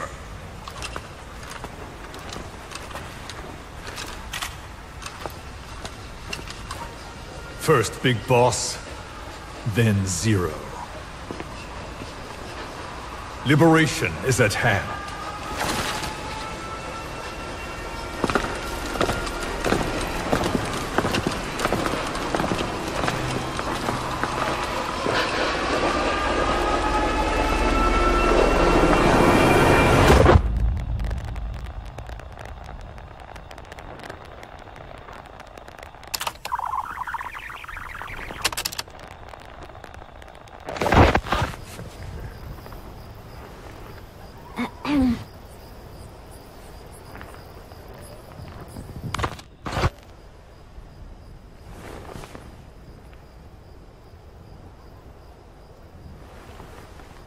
Chico, I am borrowing your recorder. I hope you do not mind. I know it hurts right now, but it will all be over soon. Just thinking that helps keep the pain away.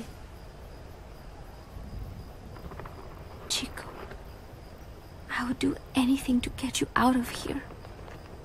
It is funny.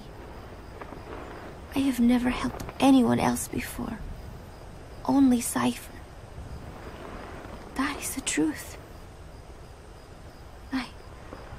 I never imagined you would come for me. I was not very nice at first, I know. But I did not mean it. I was afraid they would try to use you somehow. But to be honest, having you with me here put my mind at ease. I hope that does not sound selfish.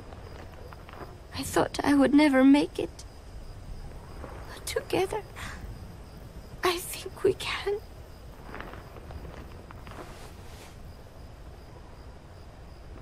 I'm watching you sleep as I record this. You have made me believe that I will make it out of here. And that no matter what happens, it will not be the end for me. Thank you, Chico.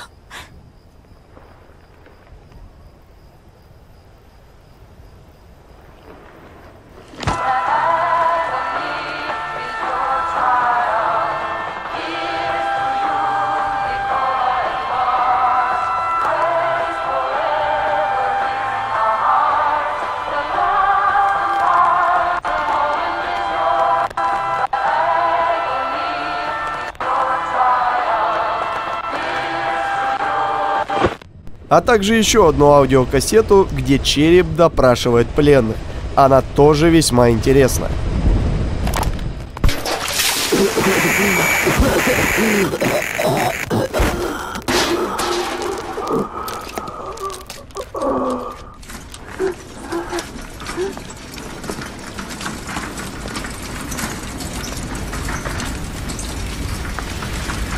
I needed this place to listen to the words people had to say. That's something they could never understand.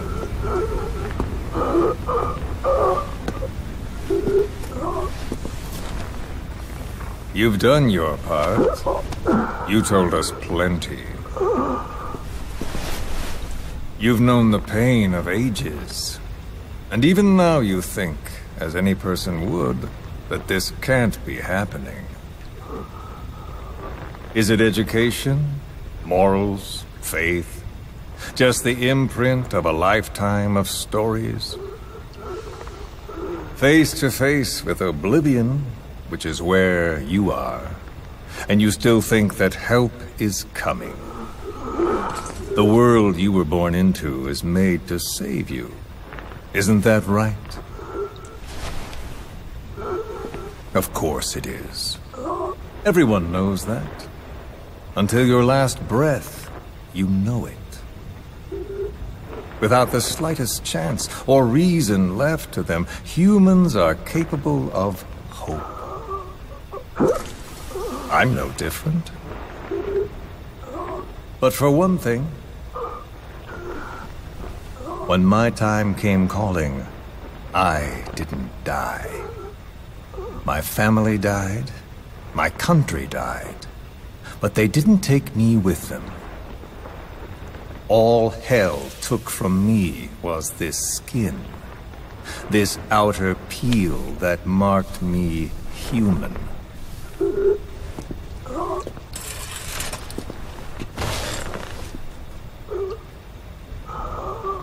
My village had an oilseed field and a fine factory. Every day, my friends and I would see our parents at work in that factory. That's all I had, all the world I knew. Then one day, aircraft came droning in from some far-off sky. The factory was bombed. Some spies had told them we were making weapons. The building burned. We tried to flee outside. The crowd blocked the exit, The crowd of people. Hot. So hot. I tried to push through their legs and get ahead, but a boot in my stomach put me on the ground. The smoke of them burning filled me up. I heard my name called, but not for long.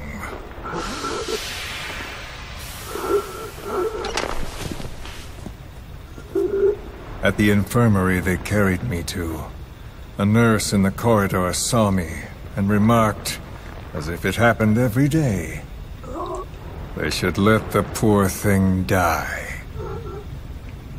Those are the only words of my mother tongue I remember. It was the language of my village. Until foreign troops invaded. Then the last identity I had left, the words I spoke, were pulled from me. My skin would never feel anything again. This face would be burned again, in torture, at foreign hands. But I still writhe in that burning factory, doused in scalding rapeseed oil. That's all I have to feel, that pain. All I have to remind me I exist here.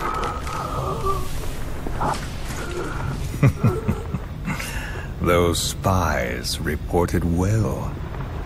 We made weapons, all right. As cartloads of rifles came in from the battlefields, we fixed them up and sent them back out, so our country could win. Or rather, so that little world we knew could continue. I came to realize I mustn't die. I'm their last hope. All those who perished and left me here. I have to accomplish something. If I don't, their will be swept out of this world.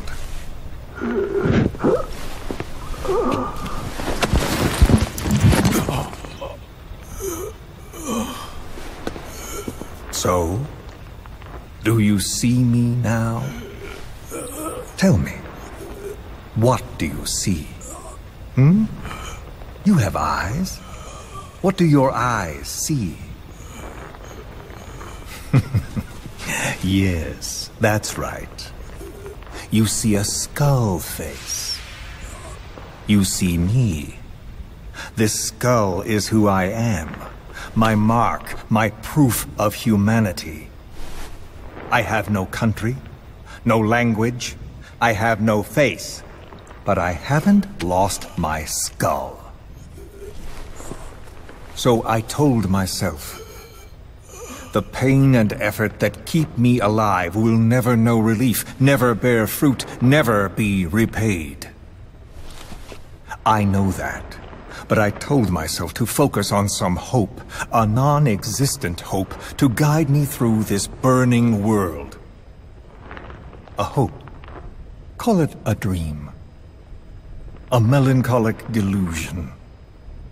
As the pressures within me stretch me to bursting, and I force myself not to cry out, though the words I thought were carved into me are gone, and all I knew is dead.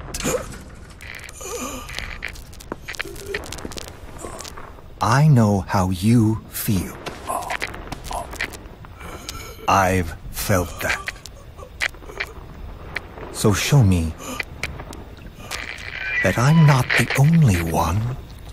That you too can return to this world for revenge. Do you see me? Don't die. Don't die.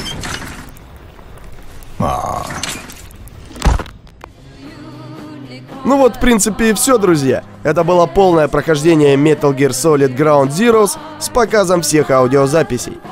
И да, если вам интересна дальнейшая судьба Metal Gear, и вам не терпится узнать, что же будет с The Phantom Pain, небольшая просьба. Напишите об этом в комментариях. Именно от ваших просьб и будет зависеть, как скоро я к ней приступлю. А на этом я с вами прощаюсь, друзья. Всем удачи и всех благ. С вами был CHIPaev'a. Увидимся в новых роликах. Пока!